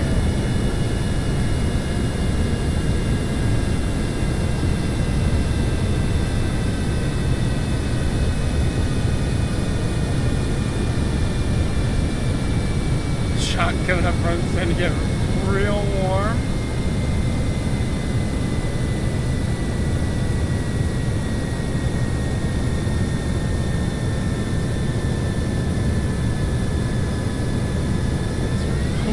Pitch up.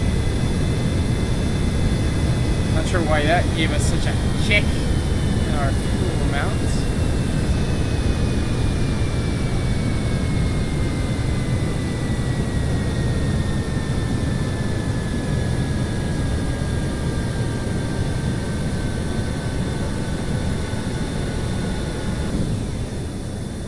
I think we just had flame out. Yeah.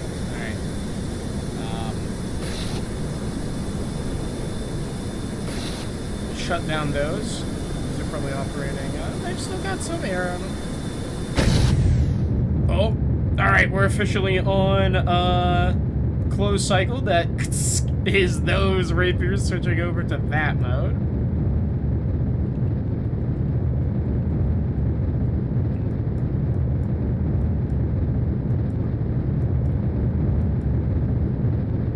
This is probably very fun for Jeb. Watching the flame be engulfed in atmospheric heating on the entire way up.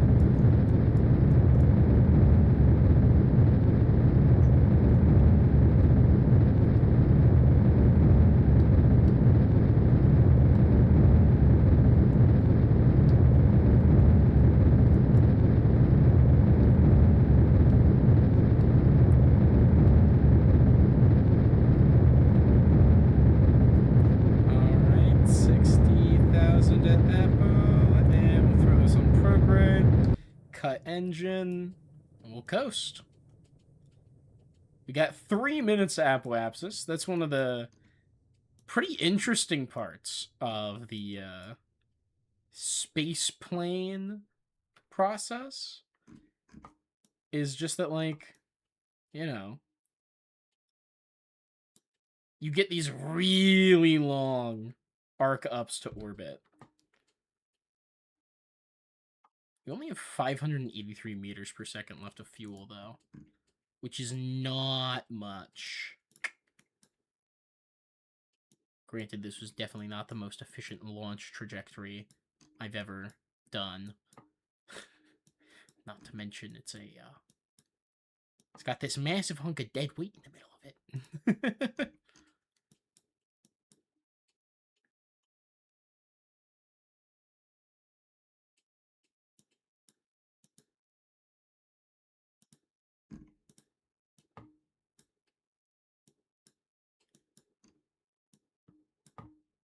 'I admit I am substantively less concerned, because if this thing can get to Kerbin orbit, it can get to Lathe orbit. So as long as we can get this out of Kerbin and to Joule and then to Lathe and land on it, you know, some big ifs there.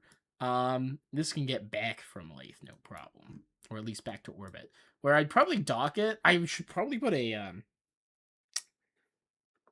probe core on this so that we can fly it back down to Lathe after the mission, and so we can keep this on Lathe just in case I want to go fly around there again, you know?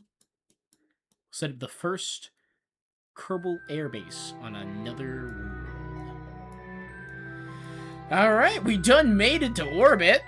That's crazy. It's still suborbital trajectory, but if we go to our apoapsis maneuver, how much does it take to get us into a proper orbit?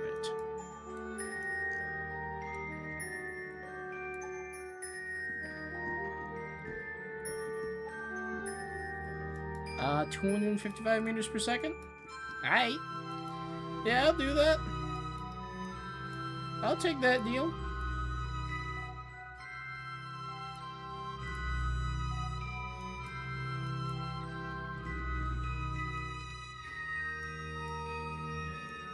Alright, we'll just keep an eye on our apoapsis.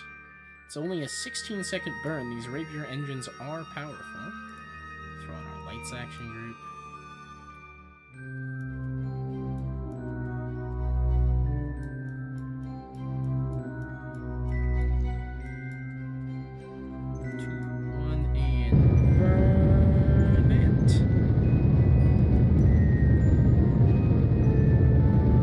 Not very stable at holding its maneuver lock, but it is there.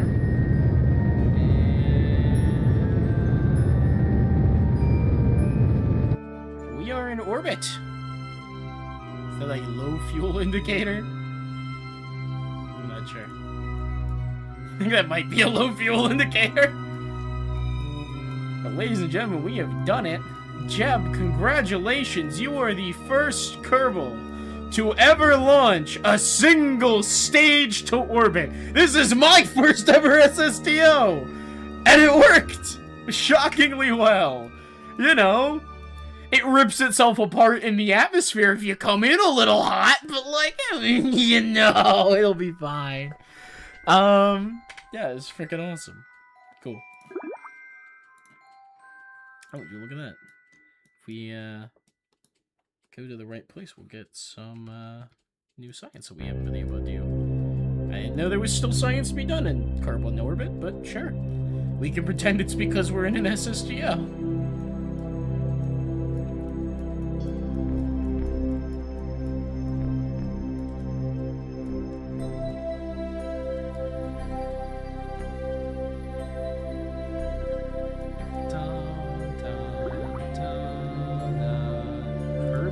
Badlands gets an EVA report. Okay.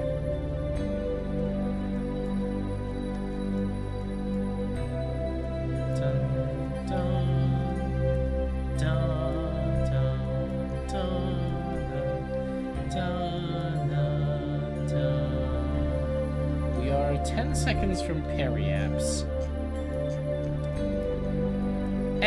Fuck it. We've got time. Take us down for another spin, Jeb. I want to see the sunrise. You know what?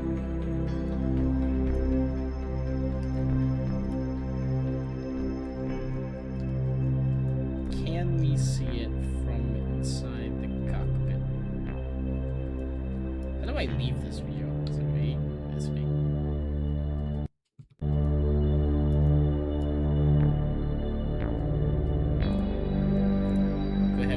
SAS ourselves in prograde. Because that way. Oh shit. Wrong button.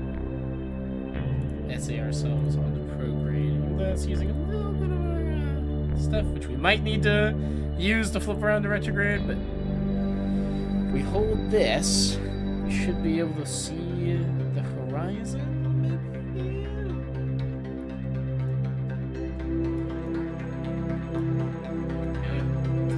Just yet. We might need to push ourselves.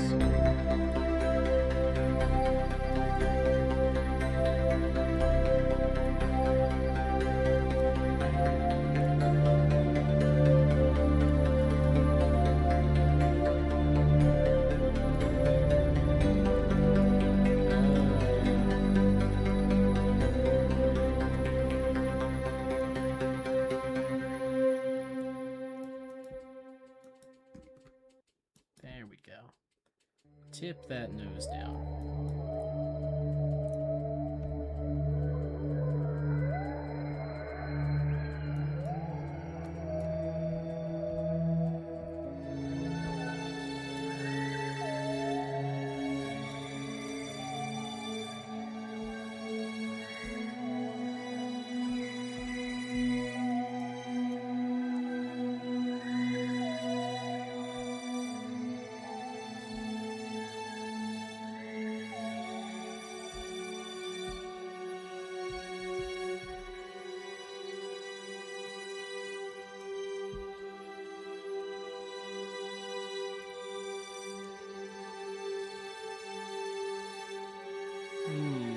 Hi, Pictus. Welcome in. You're still at dinner, but Worm's your friend and I for the moment. Well, I much appreciate your presence. You are in for a treat. We have just launched our first ever single stage to orbit vehicle, and we're currently enjoying a wee bit of time on the orbital plane. Do you fulfill that you're going to place in the atmosphere? Oh, yes. You did miss the part where we witnessed the flaw in this sort of design's original conception, which involved it ripping itself into shreds when I tried to make a turn in atmosphere. So you might get lucky and see that happen again. We'll have to see. Is that the sun coming around? That is the sun coming around. Alright. We're gonna push ourselves down. Because I want to try and get the Jeb eye view on this.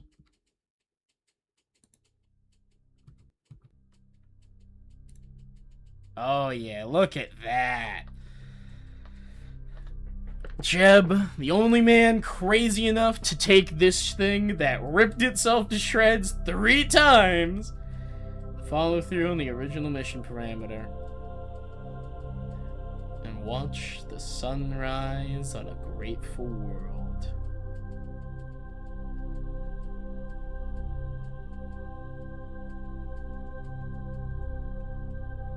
That's pretty awesome.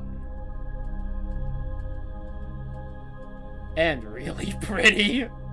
Look at the way it catches the bottom of the clouds before it comes up over the horizon. We just get just a little bit of a look at it. Plus, push the right buttons. And waste a little bit more of our rather limited electric charge. Look at that. Just in time. Wow. Ugh. You installed just the right number of mods. This game is stupid for how pretty it is. Look at that. Wow. Alright. Your co-conspirators and you hope that the ship crests the side of the planet with its excellent so it creates its own as it explodes in the atmosphere. Well, you may be in luck. We're gonna find out, because we've got 8 minutes till apoapsis, and we're gonna warp right on ahead to get there. Jeb, are you ready? It's time to test how this thing handles atmospheric re-entry!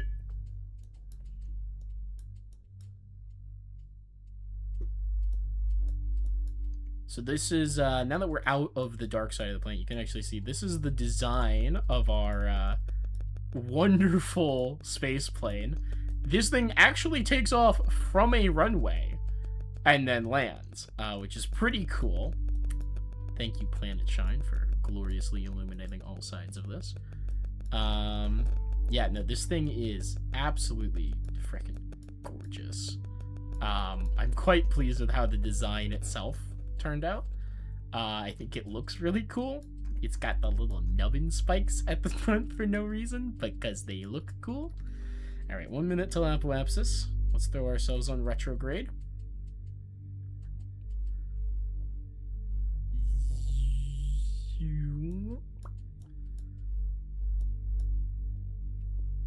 So we need to slow ourselves down once we're here. We'll give it a little spin, because I definitely want to re-enter the atmosphere in such a way that we are not landing with the top of the space plane pointing the wrong direction. We got 20 seconds till we're there. We have a nice autosave, that's useful. Okay. We'll end up like that. Hold position, and 5, 4, 3, 2, 1. Burn retrograde. Cut the engine, hit the wrong button. Okay, we're good. We're good. We are now on a descent trajectory. Tell you what.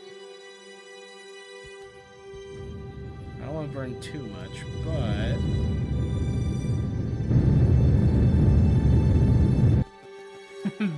This will actually put us on a descent trajectory pretty close to the KSC. And this is a plane, so... If I play my cards right, we should be able to fly back home. And hopefully, land back on the runway. I admit, I have pretty small hopes that we're actually gonna land on the runway. I'm gonna actually turn off SAS for the foreseeable future. I want to keep this electric charge for once we end up in the atmosphere again. But yeah, here's fucking hoping, guys. I have extremely low expectations for this. When are we gonna make Aerofall? Pretty soon, but we can speed it up a little bit.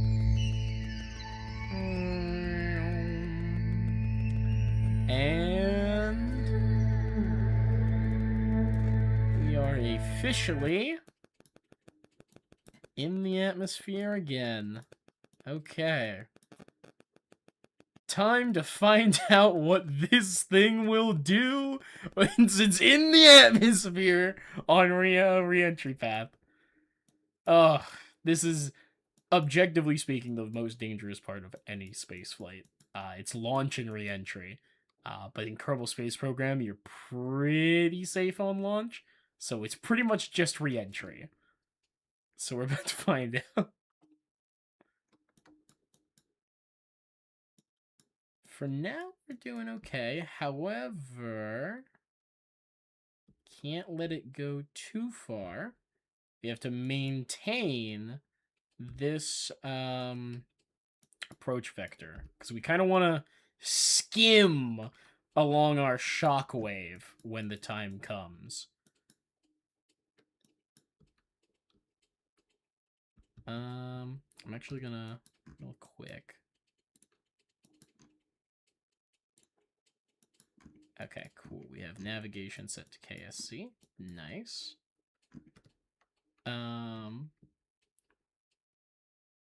It's not like a mech jeb thing, right? Hold up. What the fuck? What's happening?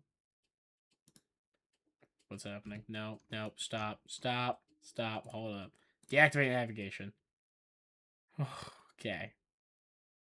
Well, this is maybe about to be really bad. I just wanted to set that as a target. You know what? I've got this here. I've got this debris. It works. We're gonna set that as our target. Oh, shit. We're entering the atmosphere the exact way I did not want to. Okay.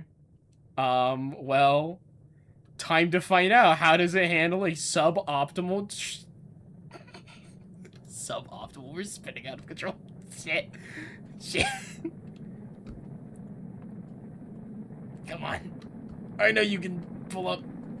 I know you can do it. I know you can do it. Okay. Pull up.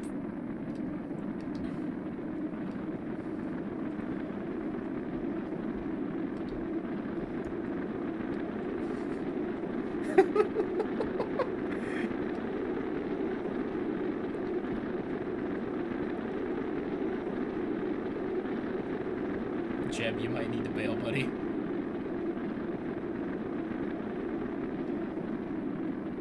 Okay, hold on, hold on. Maybe not.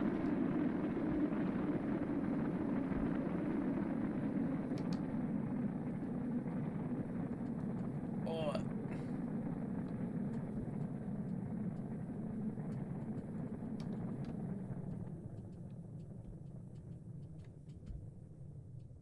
He keeps getting caught in the airstream and getting forced back to a slightly more optimal wind aerodynamic profile. Jeb is pulling some G-force. Jeb, I'm gonna need you to do something. I'll tell you what, SAS, put us on target. I believe in you, Jeb. I believe. I believe. I believe. I believe in the power of Jeb. Oh my god, is he actually doing it? Holy shit. Holy shit, he's almost there. Okay, hold up. If he can bring us back around, I will give him engines. Because right now we are spiraling. Good enough.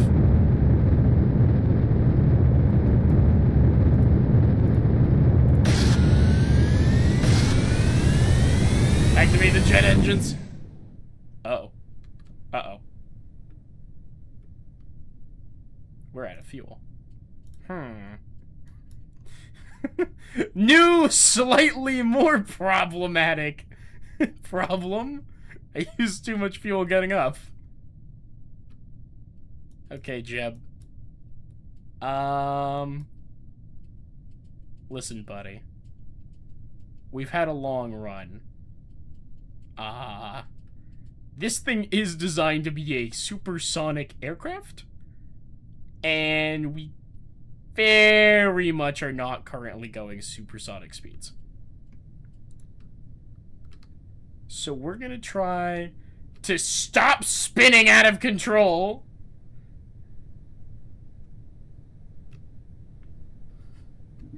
Jeb, stop. Jeb, stop. Bro caught himself stuck in a loop. Alright. This thing is not designed. Come on, come on, come on, come on, come on, come on, come on. Alright, we're flying upside down. That's fine. That's fine. We don't need landing gear. Who needs landing gear to land? That's for wusses. We might get a splashdown, actually. Ugh. Which is good. I actually need to know if this design can float.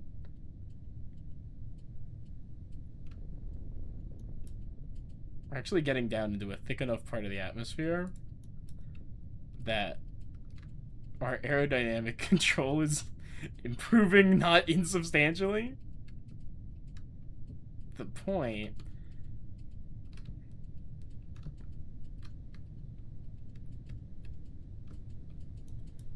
Can we pull something out of this? Man, we are out of, like, every resource. No! Stop spinning!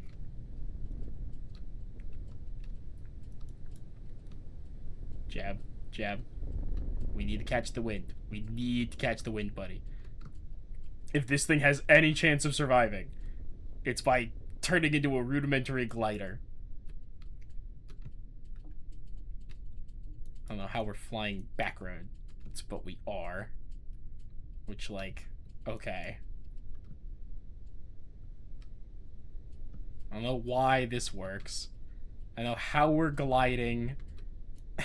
How is our flight profile so fucked that our most efficient glide surface is straight fucking backwards?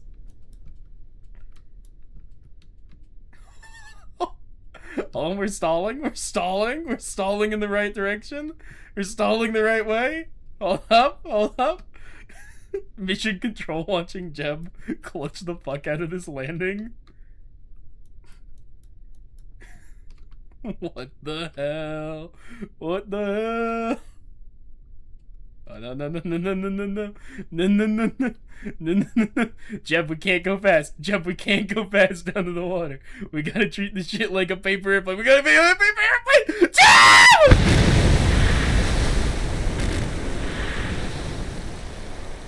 Another happy landing.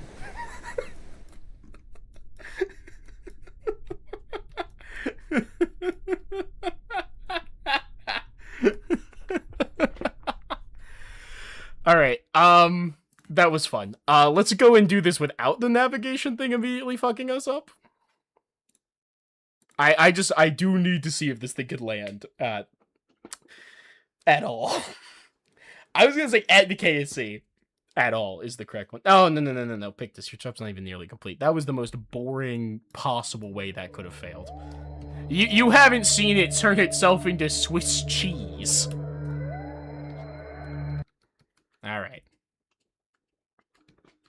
Let's do another attempt. But this time we'll maintain manual control the whole way, so that hopefully we can make a somewhat reasonable glide surface. 133 meters per second of total fuel, delta V. Very good. That's actually fine, because we don't want to have to burn much fuel. You must go? No! No, you're gonna miss the best part. This will be the part where I fail spectacularly. There's no way it doesn't go wrong. It's a space plane, Pictus. They don't do anything but go wrong. They're very good at one thing, and it's blowing up. The fact that this thing's in space at all is a miracle. Speaking of the devil, it's really getting squirrely on me up here. Come on, pull down. That's it. Easy does it now. Okay. Jeb, we are experiencing some, shall we say, turbulence.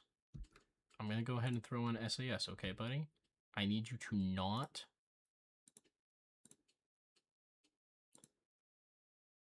run the reaction wheels like there's no tomorrow. I know that's what you're currently doing. I need you to not.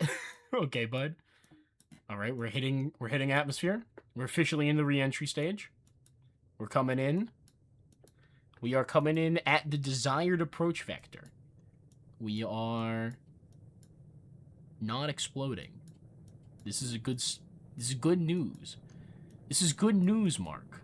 We can finally be bees. Look what they need to mimic a fraction of our power. Man, we are gonna run out of electric charge. This thing's really hard to control without SAS. So, fingers crossed, Jeb knows what he's doing without those reaction wheels as a stutter. Crutch.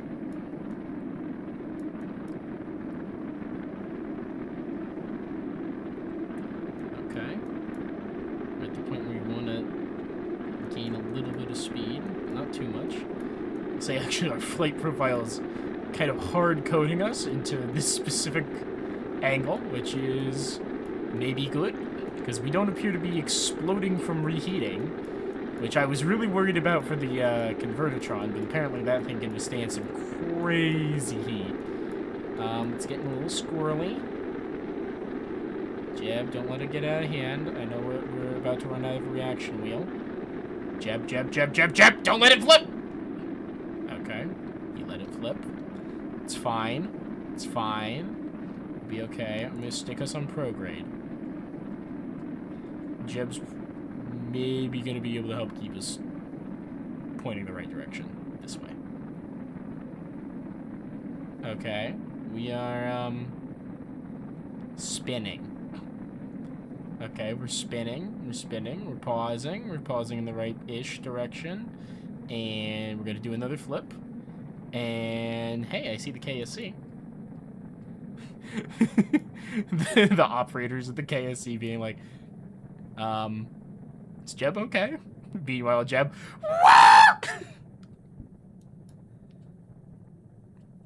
alright, we're spinning, we're flipping, we're spinning, we're spinning, we're flipping and spinning. Jeb, we are flipping and we're spinning and we're flipping. Can you stabilize our flight path even a little bit?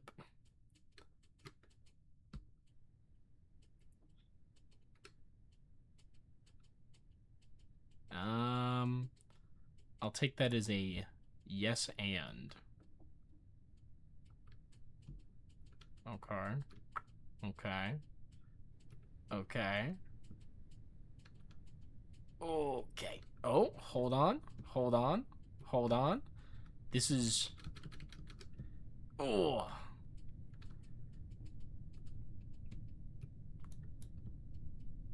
Slight problem. This thing's fucking unstable as hell. This height of the atmosphere.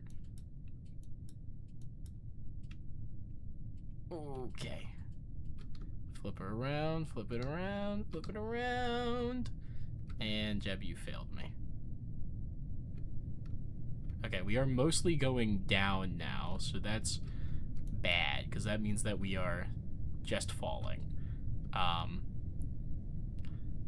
And the fact that we're just falling does mean that we don't have a lot of options except to try and get us pointed to the KC and gun it. I hit the wrong button. Alright, try and point us at the KSC and gun it.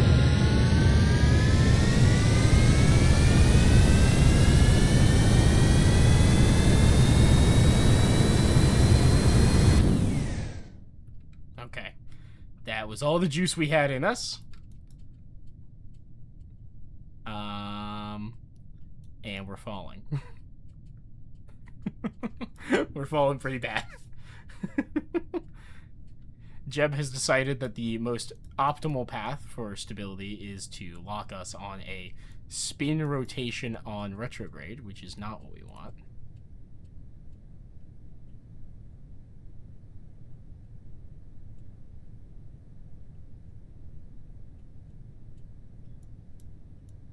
And yet somehow, this stupid, asinine, absolutely should not be working maneuver is working. I don't know how that just happened to work in any conceivable way. The fact that this thing flies backwards at at subsonic speeds is baffling to me. I think it just has a little bit more weight in the back, so it constantly kind of pulls itself down. So it's really difficult to angle the nose.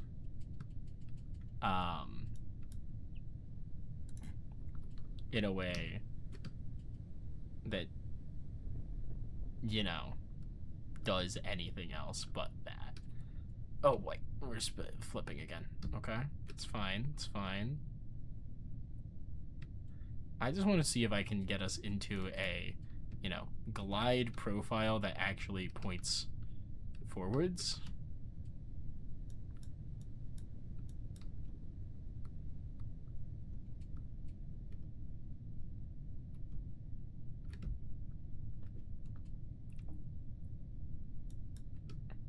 Oh boy. Oh boy.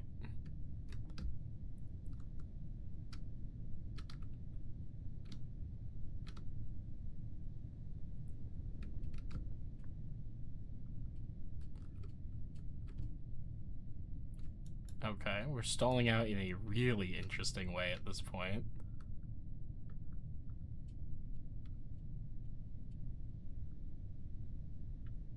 And admittedly, that makes sense. Stalls are, like, really dangerous for a reason. Because you just stop generating lift when you stall.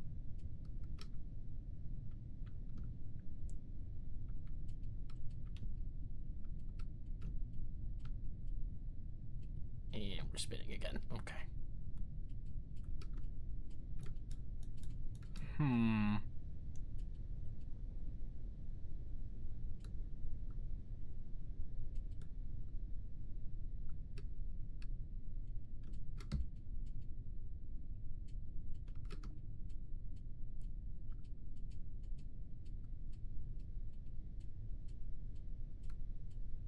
I don't know how this plane works. I'm gonna be so honest. I don't know how it works. I don't know why it works. I know only that it does. And the does is a big fucking kind of.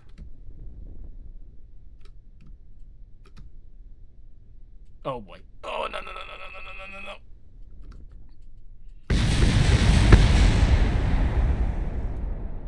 Well,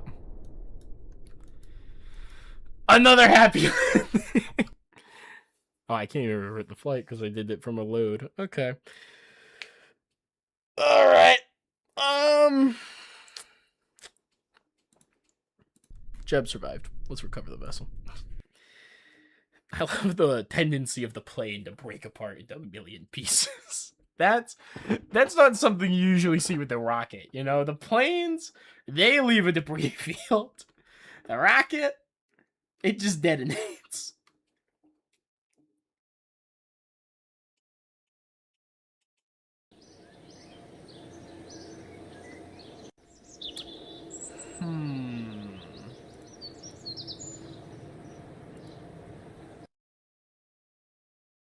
So, you know, for a plane that is not supposed to be good, shall we say, do I think some ailerons would serve it well? I've toyed with ailerons previously, like in my head. I don't think I ever put anything on it, but like, what if we put some on? You know, go aerodynamics.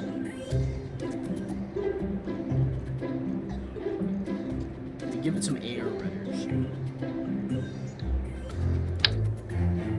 Those are too big.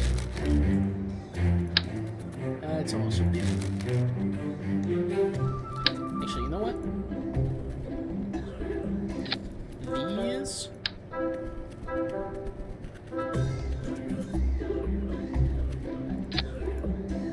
What's the scale limit on these?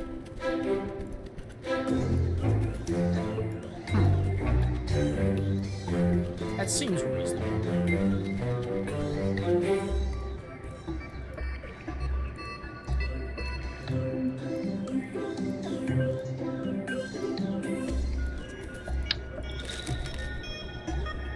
Okay, let's do these.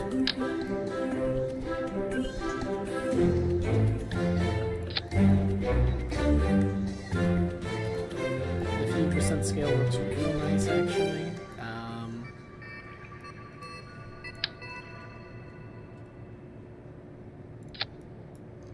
Try them like that, maybe? Plus, we get to have our flag on the ship. Like, real big.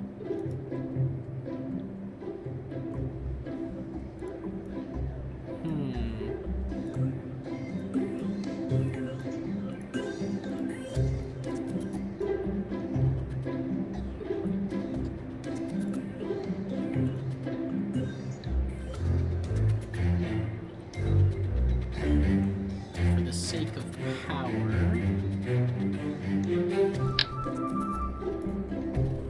How much does one of these weigh? Not much. How much does it make? 0.8 electric charge per second. Not a lot. How much does this thing use?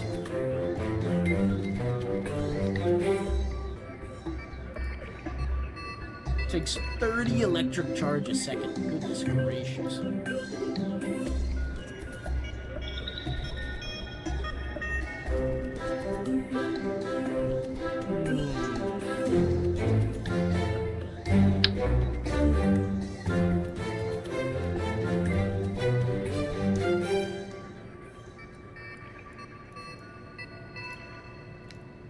Actually need to pull our center of mass forwards a little bit, so hypothetically,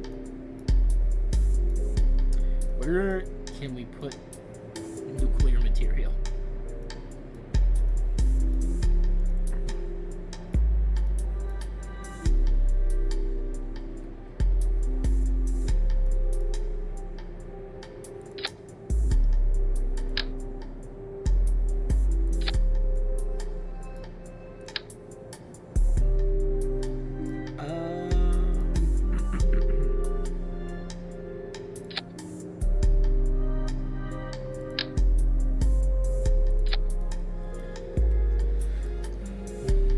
So that's 0.16 plus 8, 0.24 per side? No.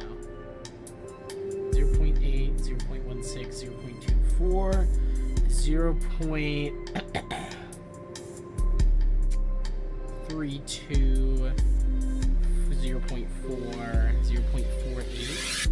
So a little under half a unit of power per second for those RTGs. If I add an extra one. That puts us above half a unit of power per second. And that's nice, because I think these at max use half a unit of electricity per second, which means that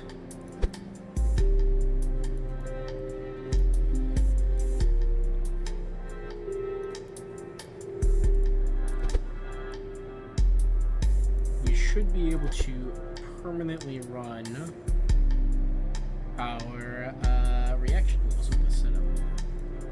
But we are nowhere close to being able to use our what's it called? Convertitron at full blast.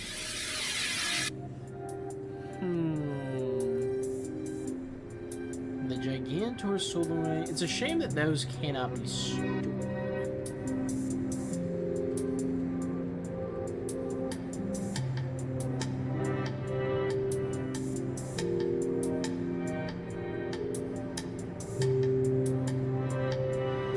This one can be stored. But also, like, why store it? Like, hypothetically, storing it provides some benefits, but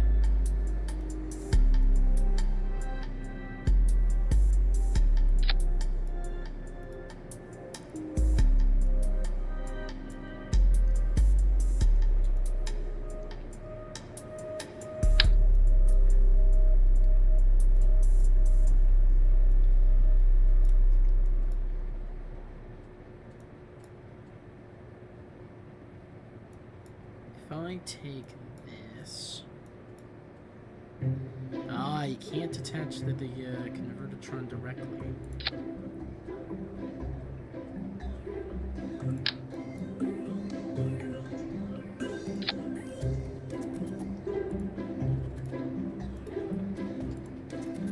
But I can do that.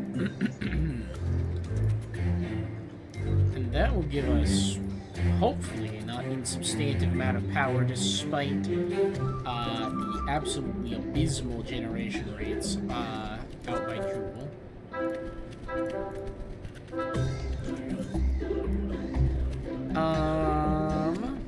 Probably want to give it some power storage in addition to all that. So if I just take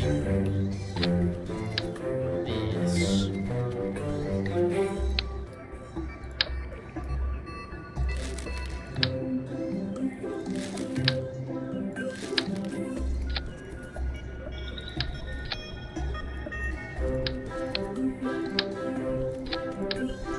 We can just pretend that those are dedicated power units for the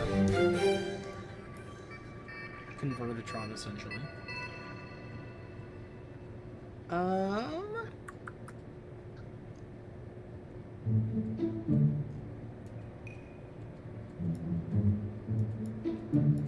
What else?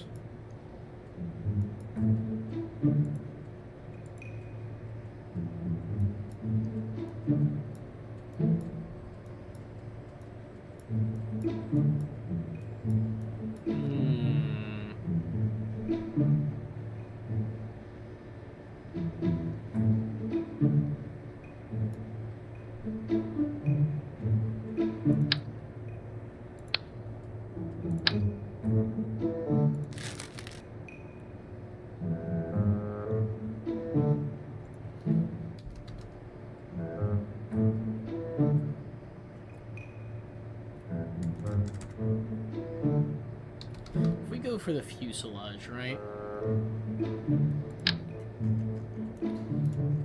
I usually understand it. These Mark Zeros are stupid efficient in terms of like weight to fuel carried ratio.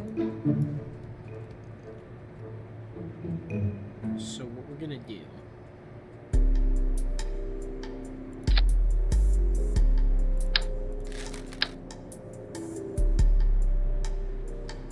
it's a little something something.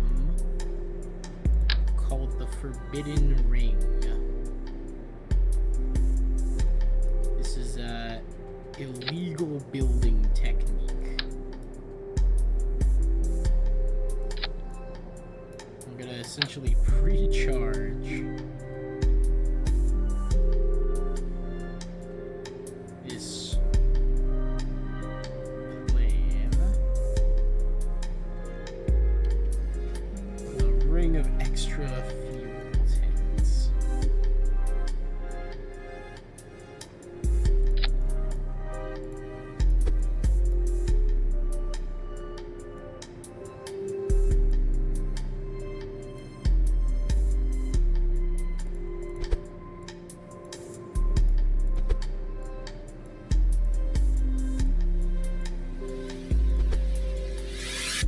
So we can keep our form factor.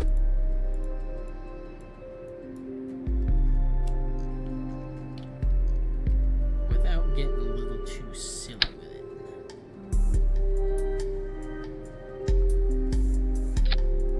If you know what I'm saying.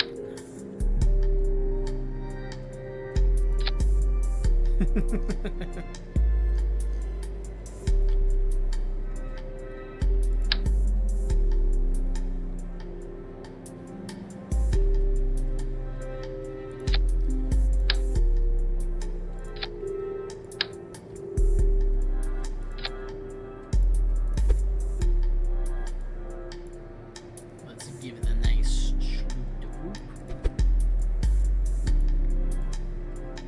And we're gonna pretend that this is the fuel that would have been safely stowed without a problem in the wings. Because these wings are large enough that they should still have fuel in them. There's literally no reason. They are not that substantially thinner than the big Delta wing. If I could scale them to make them thicker, I would make the trade. So this is what we're doing instead.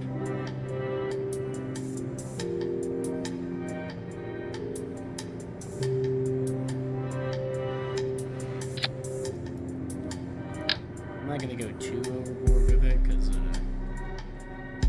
well, for one, the damn thing needs to still be able to fly.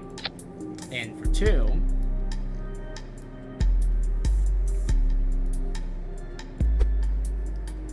well, frankly, it's a wee bit of a pain to deal with all this shit.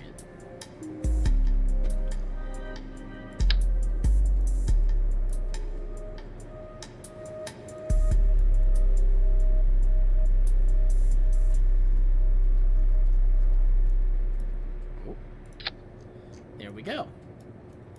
You know, that doesn't even look half bad. Just looks like a odd bit of cladding for the top of the convertitron. That's where we kept all the computers. Sure. Let's make sure the damn thing can fly with the drills.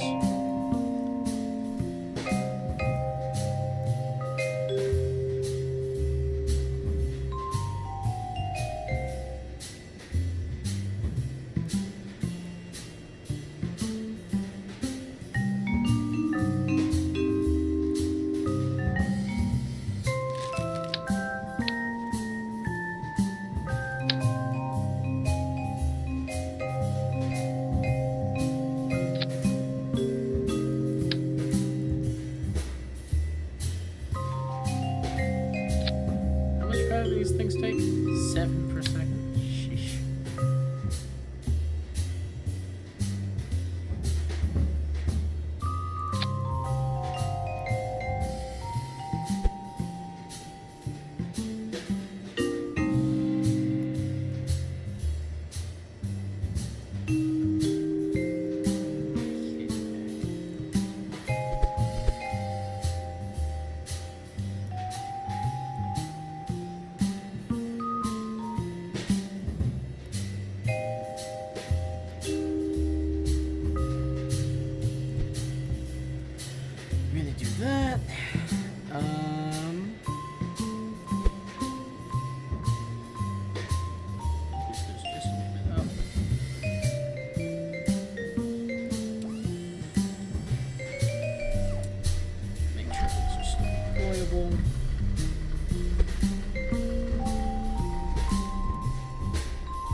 this thing is ready for another test drive, I think. Oh, you know what? It's gonna fly on lathe, so it's a lark. I like the alliteration. Brain blast. Actual, like, 10 out of 10 ideas just then. Okay, what, stats on this thing, by the way? Aerodynamics are way off, so... Is it advanced canard time?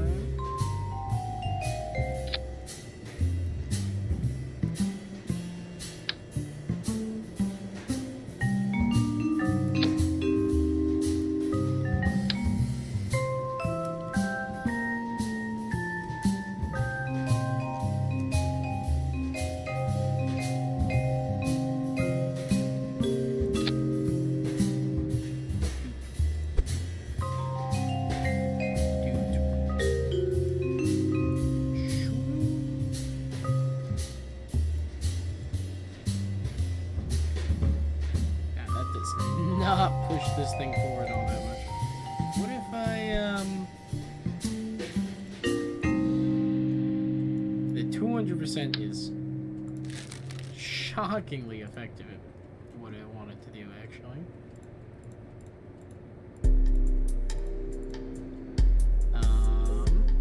Place tool, 200%.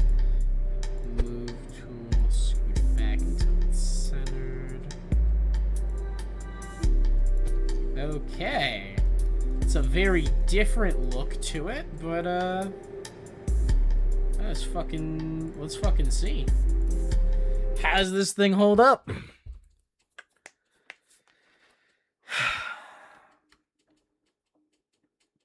And once we test drive this, hopefully with a landing, I'm gonna have to call it. Crazy how this is a we're gonna do the Joule 5. 2 hours of testing jets. Oh, I see Bill's decided to join us again. Welcome home, Bill. Have fun. Much less explosive on takeoff. A lot more weight to contend with.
All that extra weight, this thing can't go hypersonic. Nah, it's still getting up there. Don't these things work best at higher speed?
at high speeds aerodynamically stable towards the front.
Pull up!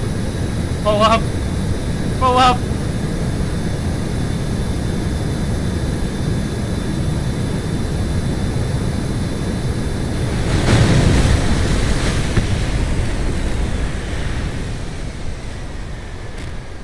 Well. Shit.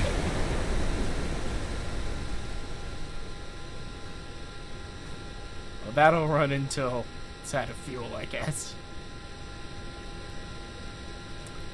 Well, there it goes. Bill, well, at least the thing was mostly intact this time, Jeb.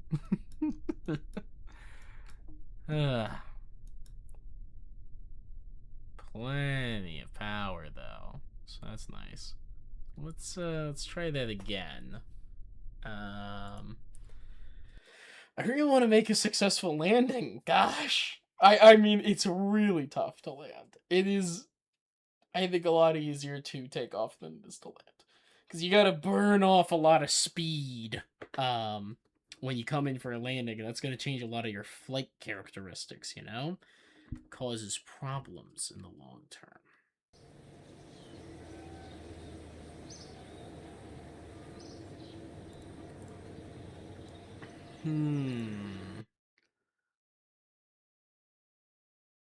Is the secret to happiness more engines? Probably not. It's probably shedding weight. But how best to shed said weight?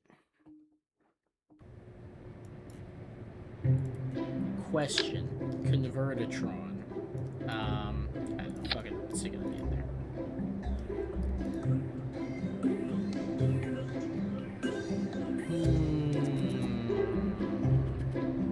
Oh, so even the small one still takes 30 electric charge seconds. So we're not saving anything of that. But it does weigh a lot less.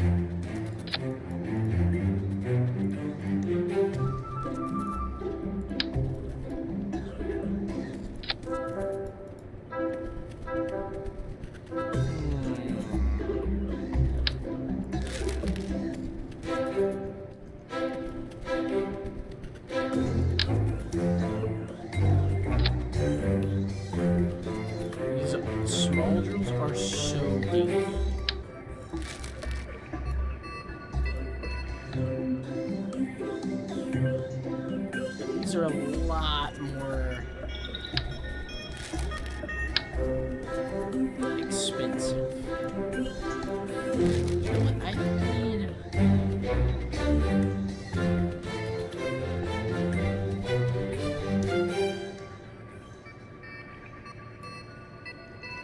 Hmm. 150% base efficiency. Oh yeah, this is way better at planets. So we take this.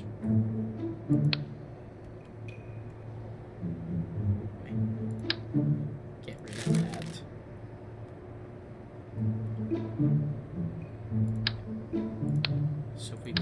this off, right? You should be able to just take this.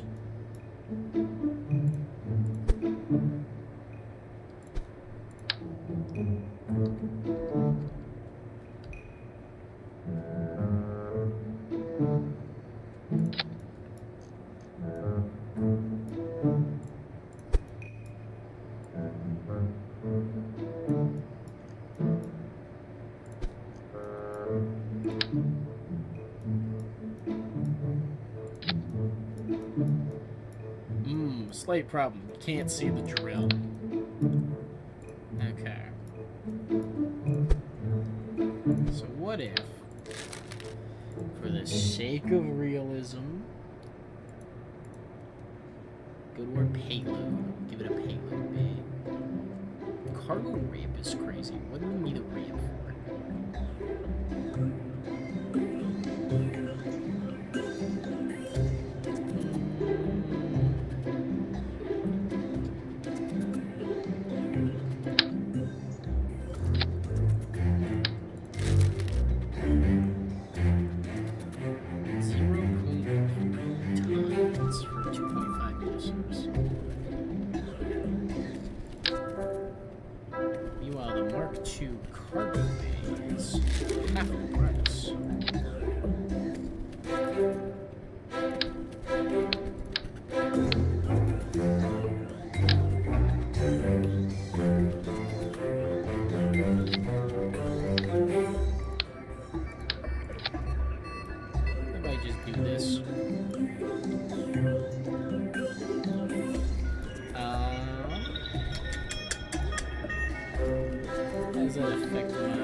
So, utility, window big drill. Squeeze it on in.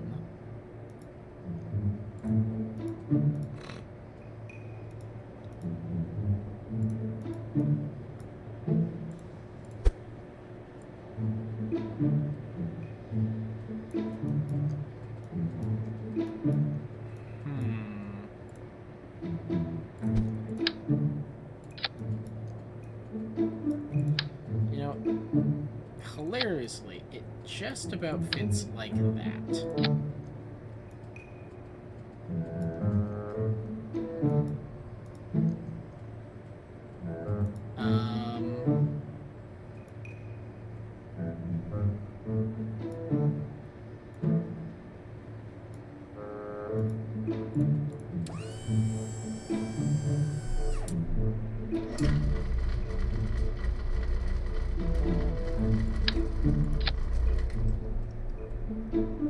Robotics was a hinge. It's a much larger hinge though.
the snap for the cargo bays to the outside.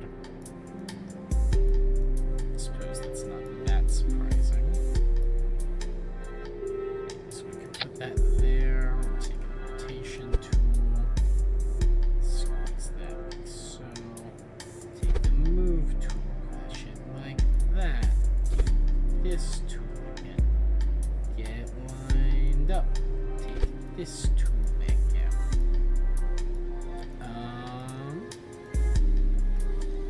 Okay.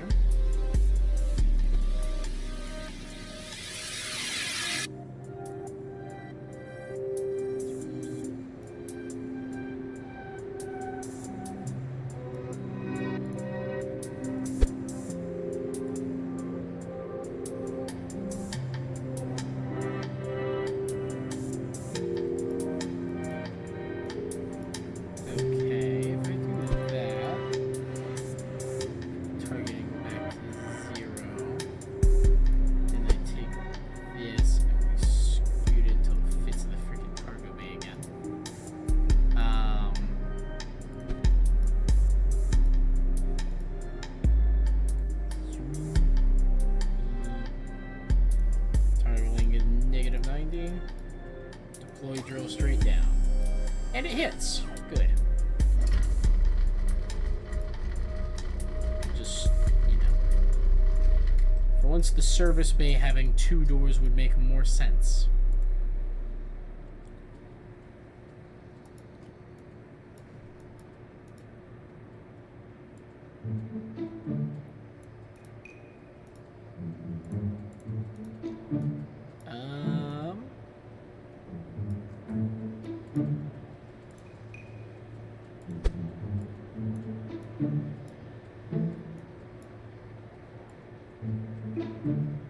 I'm just gonna go ahead and position those like that. Try and minimize the chances that either of them end up completely inside or outside of the airstream.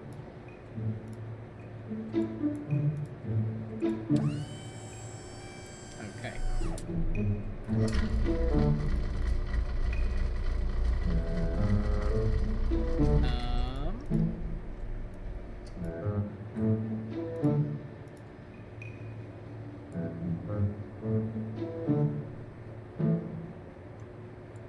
Let's go ahead and give it an angle limit of only within the operating range that we give a shit about.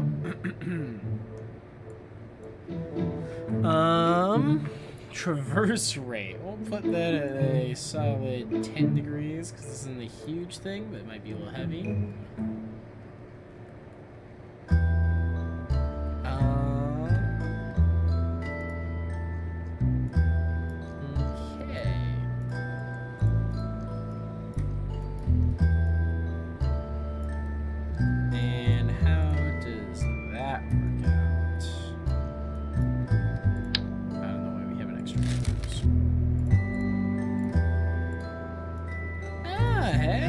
Okay. We've saved like 1 ton doing that, so that's not, you know, incredible. Ways to increase thrust. Do I really need to increase thrust? Oh! Yeah, we don't need that.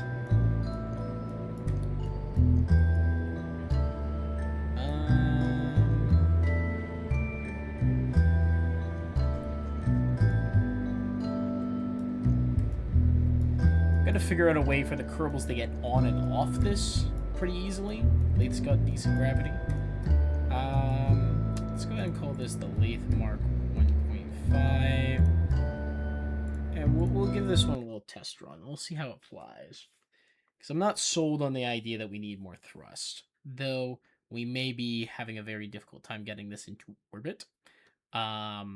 Which would be a problem in its own right.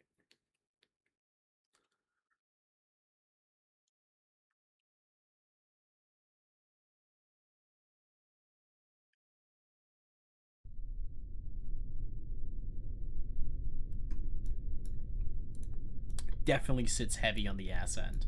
Thank you, Convertron. It's all actually made worse now by that extension and the removal of the thing. nice, actually, yeah, because the center of mass, I think, is still basically here. And the center of lift is still here. And, you know, technically it flies, but it's got a long nose, essentially. Alright, throttle up. Got it.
Oh shit!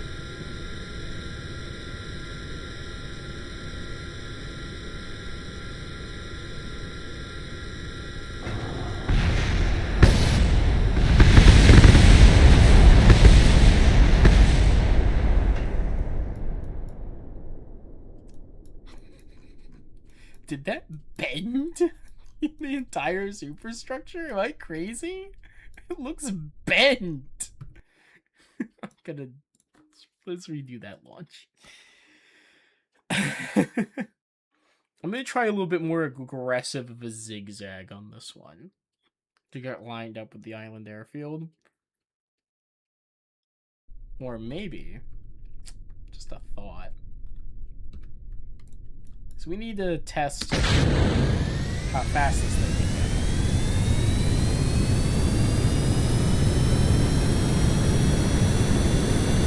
We've done it.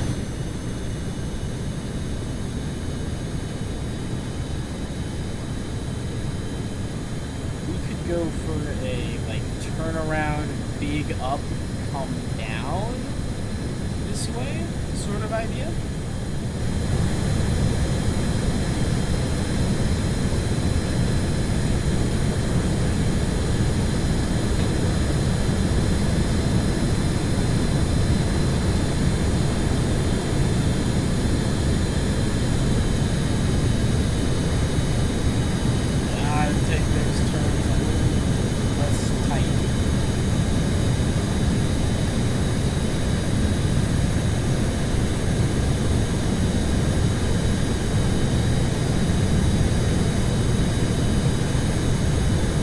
Yeah, so if you can pull out of the backflip, that's a great way to cut your airspeed.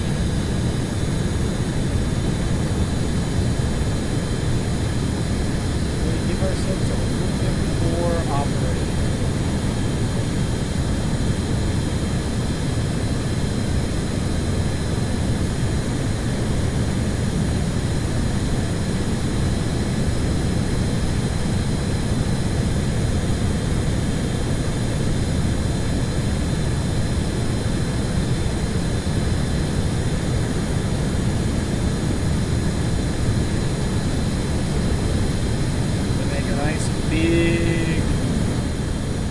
Did I dare go this way?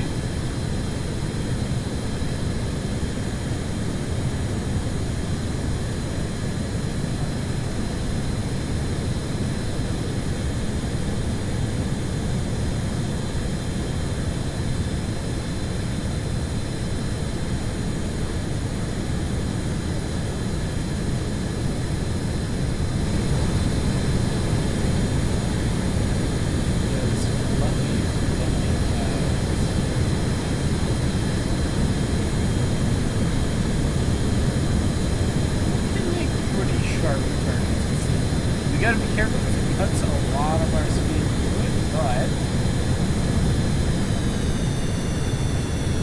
gotta be careful not to do that.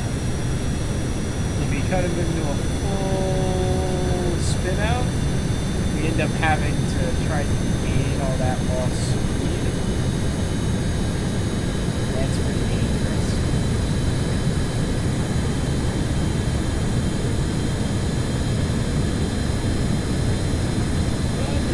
Take it on a nice, long, sweeping arc. It's not bad at all.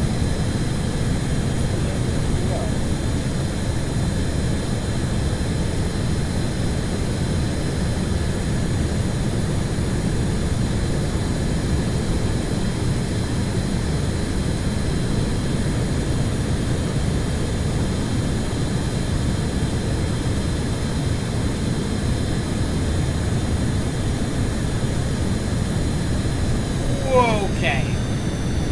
A lot easier to go down and pull back up. A lot easier to go down and pull back up. Put ourselves into the dive. Get speed back. Start pulling up. Pull up. Pull up.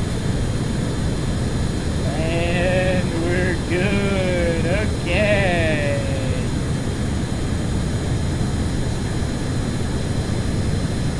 Very good to know.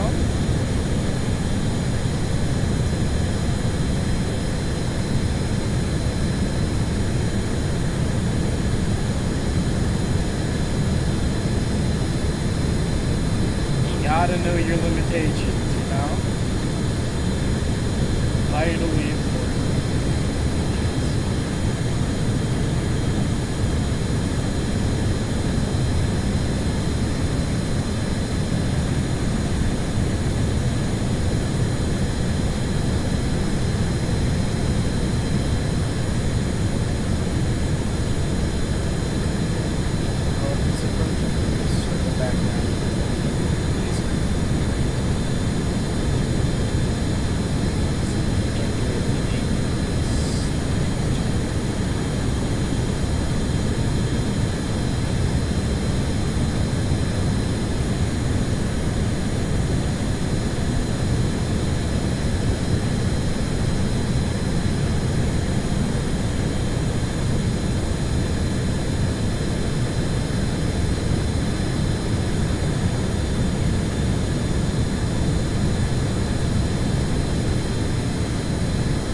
Tim, back up. Let's not die. And Tiny Tim, who did not die.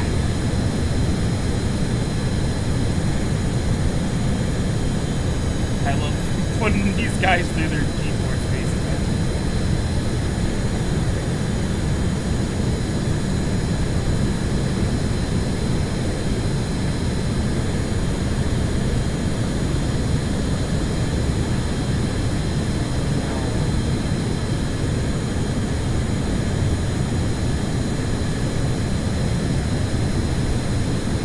I gotta say, after years and years of being like, I don't know how to build a jet, and then slapping together one that works pretty well right off the bat, I mean, okay.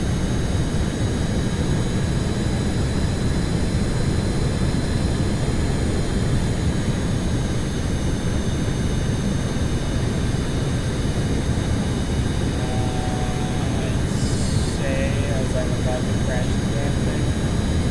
You return just in time for us to try and probably fail to make another landing.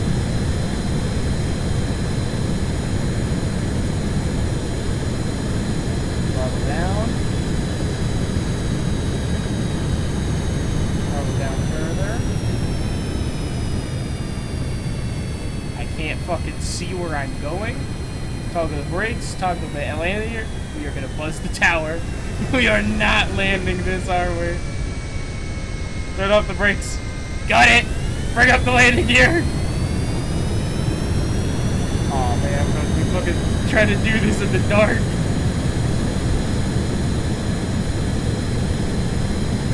Well, we're actually lined up now, so that's good. You know, we got a lot of fuel and speed.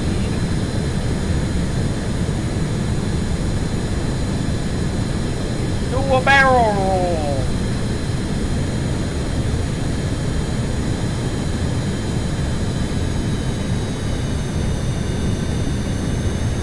My god, this is infinitely capable of being a barrel. That's crazy. That was like really smooth. Can I skip it like a rock?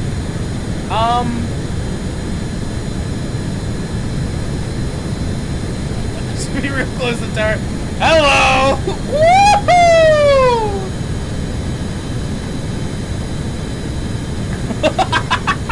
I am shocked we didn't hit ground there. Skip it like a rock is maybe not in the cards, but you might be surprised at how survivable this thing is. We've only had Jeb die once. All, as you can see, there's a lot of debris.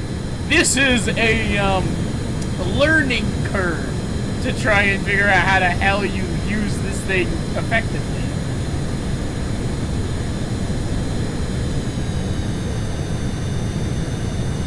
But, it's a learning curve that I am picking up on, that's for sure.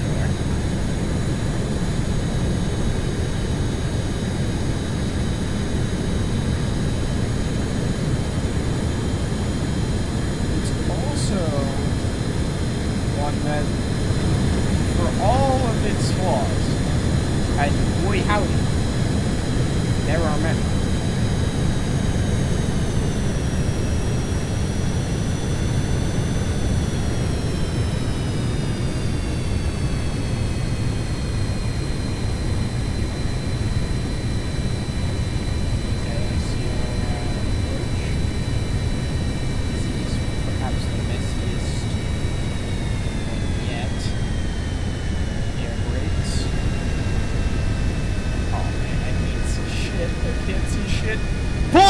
Landing gear. Oh god, hello tower.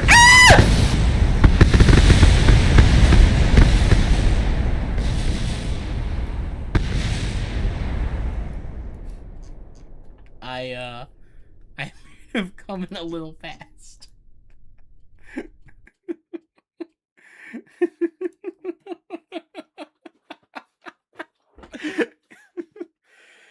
You really wish ill upon the ship the criminals find the great nice collateral. Well, you just got your collateral there. That's the second fatal crash. Also the first ever a meaningful landing attempt, shall we say? Let's give it another shot. As you can see here, there's been some trial and some error involved in this. In our research and development.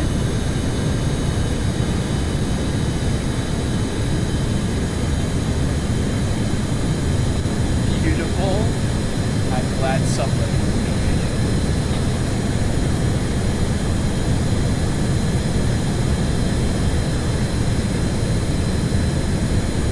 you gotta admit, it's a very nice looking jet.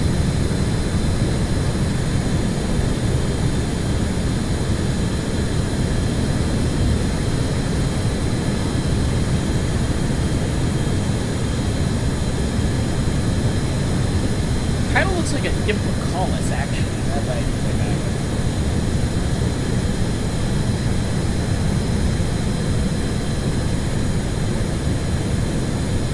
So yeah, I mean, like, conceptually landing a rocket is kind of easy in comparison to landing a plane. Because the plane, you gotta land fully in motion. Whereas with the rocket, you get a lot of the benefit of, like, you're kind of stopping completely before you touch the ground. But the plane is simply not capable of that. You have to brake on the ground, at least sometimes.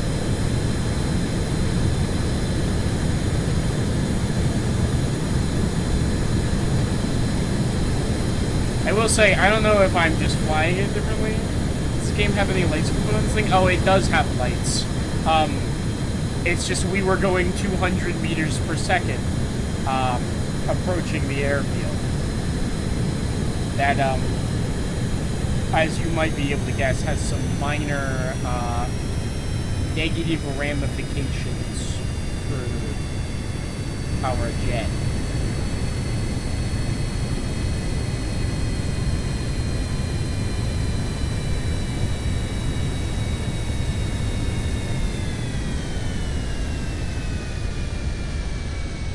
Try and come in nice and easy this time.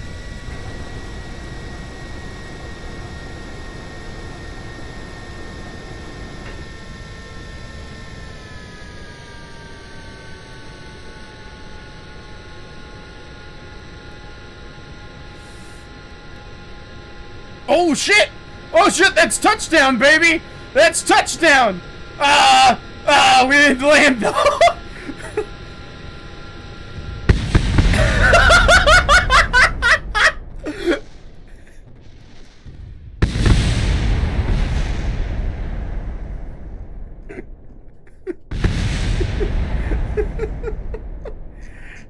You should know your entire climbing group cheer when you nosedived in the water after running out of fuel. Oh, beautiful.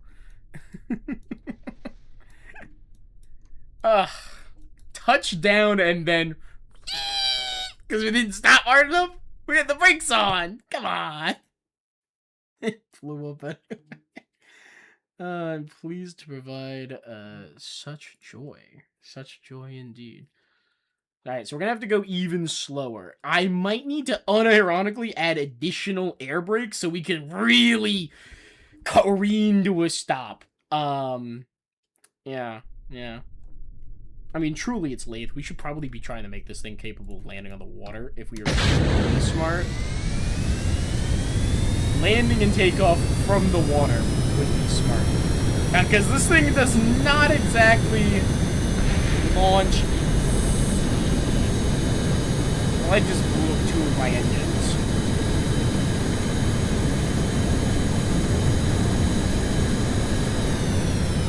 It seems that it's no longer capable of launching. We'll just touch back down for a nice, happy landing.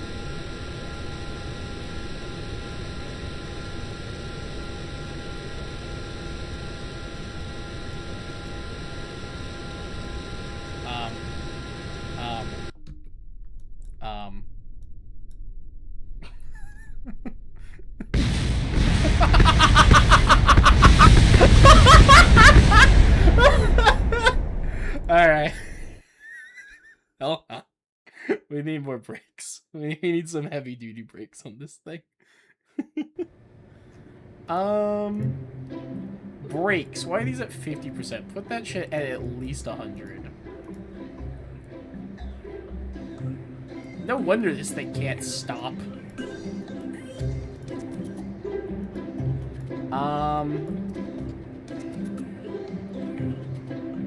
Yeah, too smooth of a landing. Then we're gonna go ahead and put on some additional air brakes.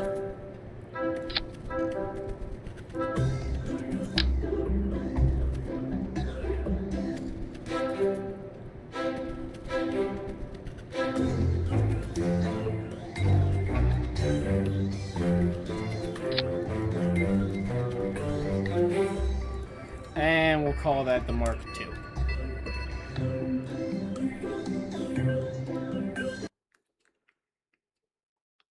I like how this has a hypothetical 13,400 meters per second of delta V. Like, that's actually fucking ridiculous.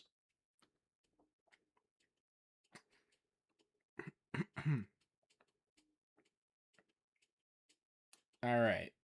I actually, unironically, just want to test if this thing could stop from, like, 100 meters per second. Yeah, we're not going to do any fancy flying. We're just going to cut the engines, and it'd be like, alright, we hit the runway at 100 meters per second. What does that amount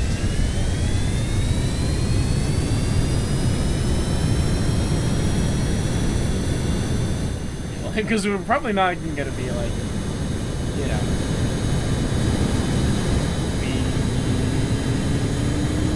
landed on the brakes.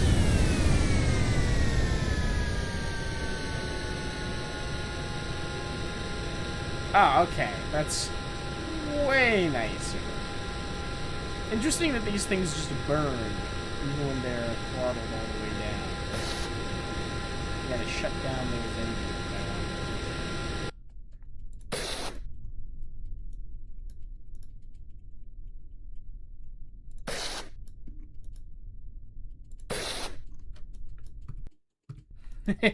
Interesting secondary question. How long of a runway do we need? Turn off the brakes. Throttle up. Got it. So we have like less than a quarter of the runway. So this is a relatively smooth, flat piece of land that we managed to find on the lane.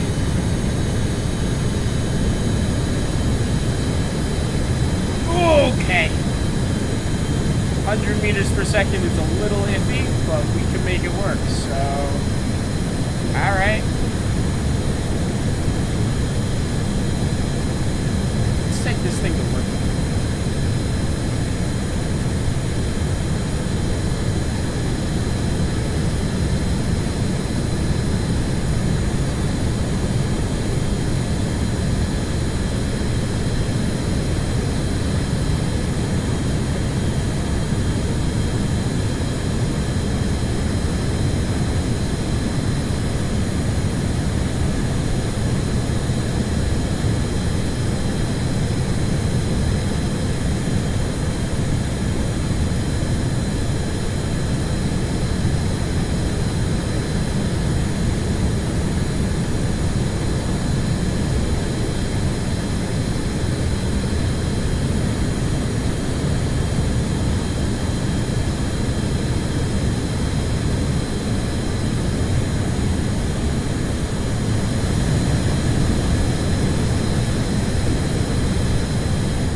this thing even get the normal velocity?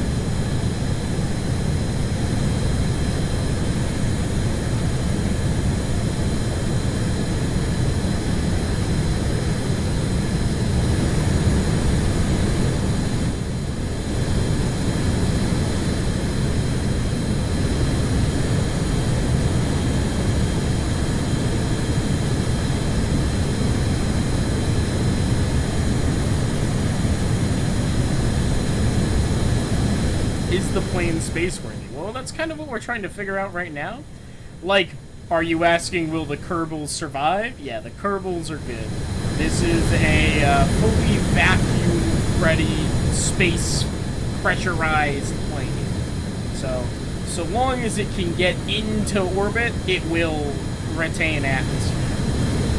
Can it get into orbit? Totally different question.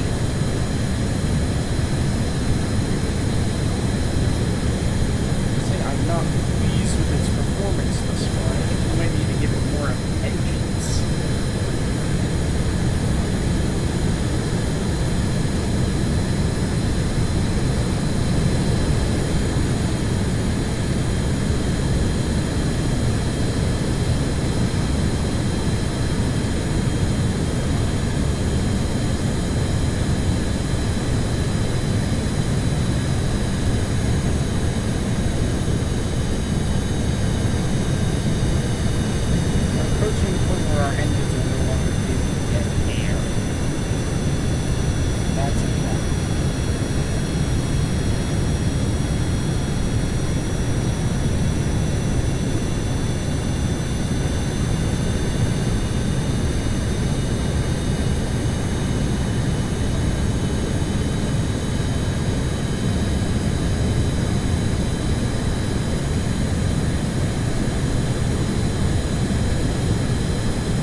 I still do not know what an optimal ascent profile looks like on one of these types of engines. You know? Figure that one out. We're gaining speed pretty well now, but we are losing altitude in the process. We shouldn't be gaining yet.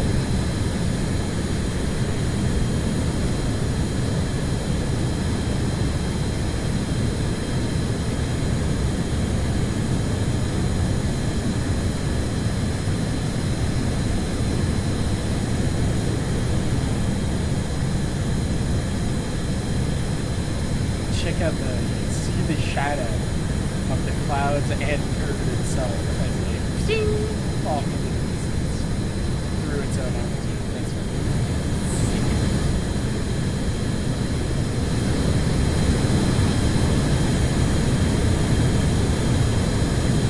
okay, our apparatus is starting to push up.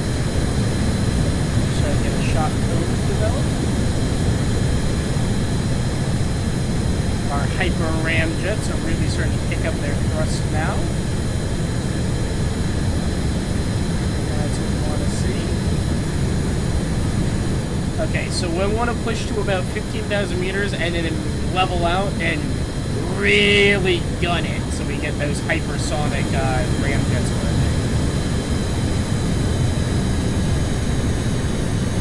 That appears to be how you get a good system. We don't want to push it too high just yet. And switching to the radiators is the oxide.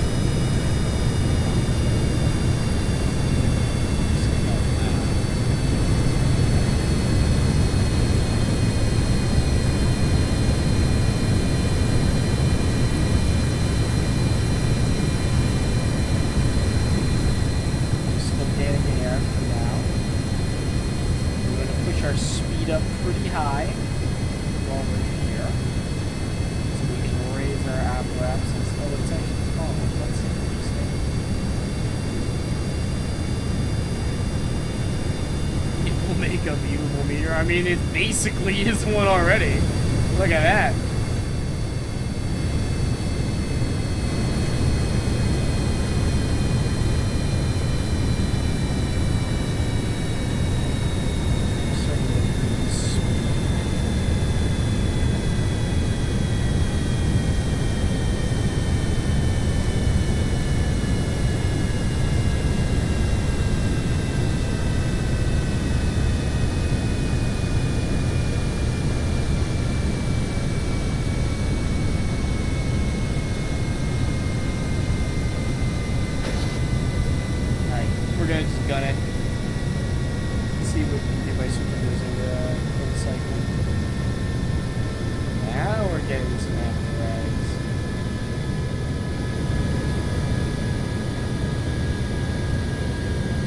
Kind of makes sense. Is he about this? This is not in the left. Whoa, why are we spinning out? Why are we spinning out?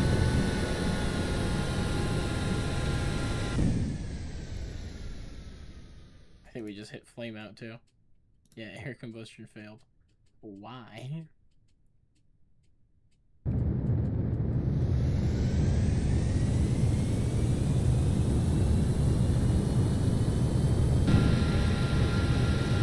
We managed to get those back online.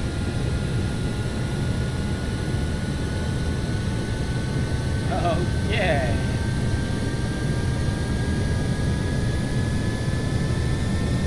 Our previous STOs.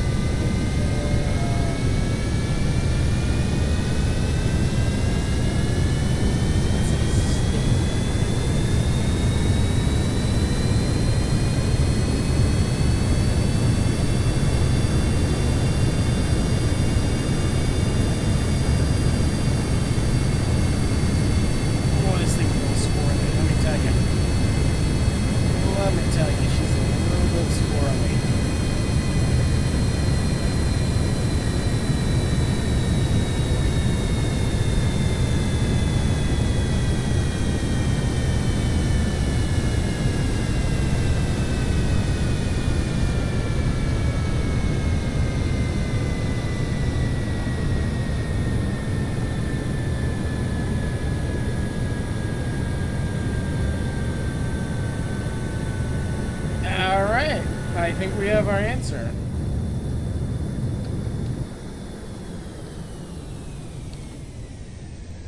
I think this thing is not capable of spaceflight. You don't appear to be able to breach atmosphere.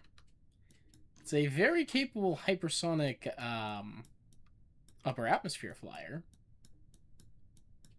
but that does not make a orbiter.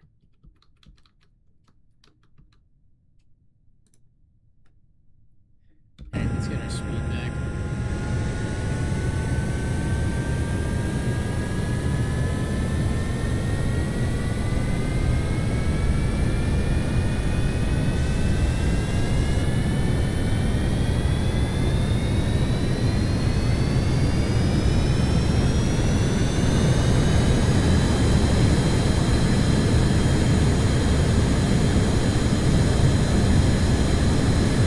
You know why it was unstable? I only set one of these to manual switch.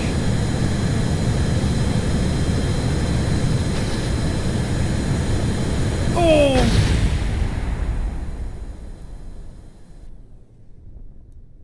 Well, whoops. Well, there's the last... That's the most recent time it's done that. That was our first ever error that we had with this original, like way back when design, was that it kind of sort of had a major issue, which was that it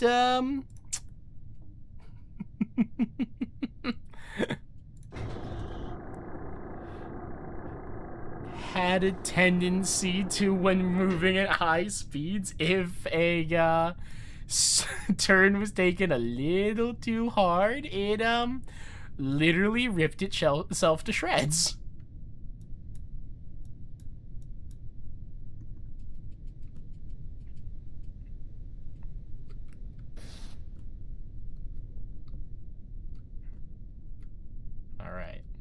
can I manage to land this? What is that? Little tube thing.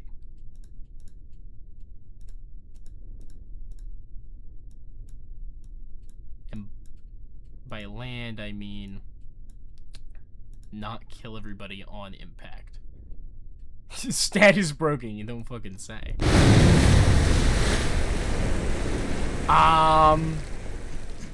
Another happy landing. Another happy landing.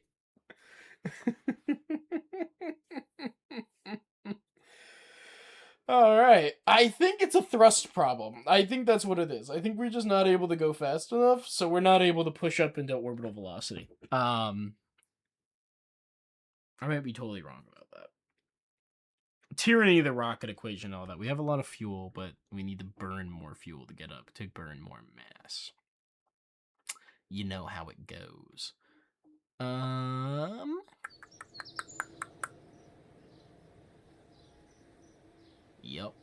Yep. Well, fortunately they all survived. Unfortunately, I don't have time for another attempt. So we'll have to come back to continuing to design our landing vessels for the Jewel 5. I'm going to see if I can install a mod like Payloader or something that lets me import them so that I can plop them onto a different rocket design. That we'll have like pre-made as like, this is the base, this is the big ship that we're gonna send up. Then again, if I can get into orbit on Kerbin, hypothetically, I should be able to essentially do in-space construction. Like if I take our SSTO that we're working on, and then we launch a major rocket, and that's like the main transit vessel. It's got big, powerful engines on it, a lot of fuel capacity, and probably the lander for the other planets. Then we could go up with our SSTO and rendezvous in orbit with it.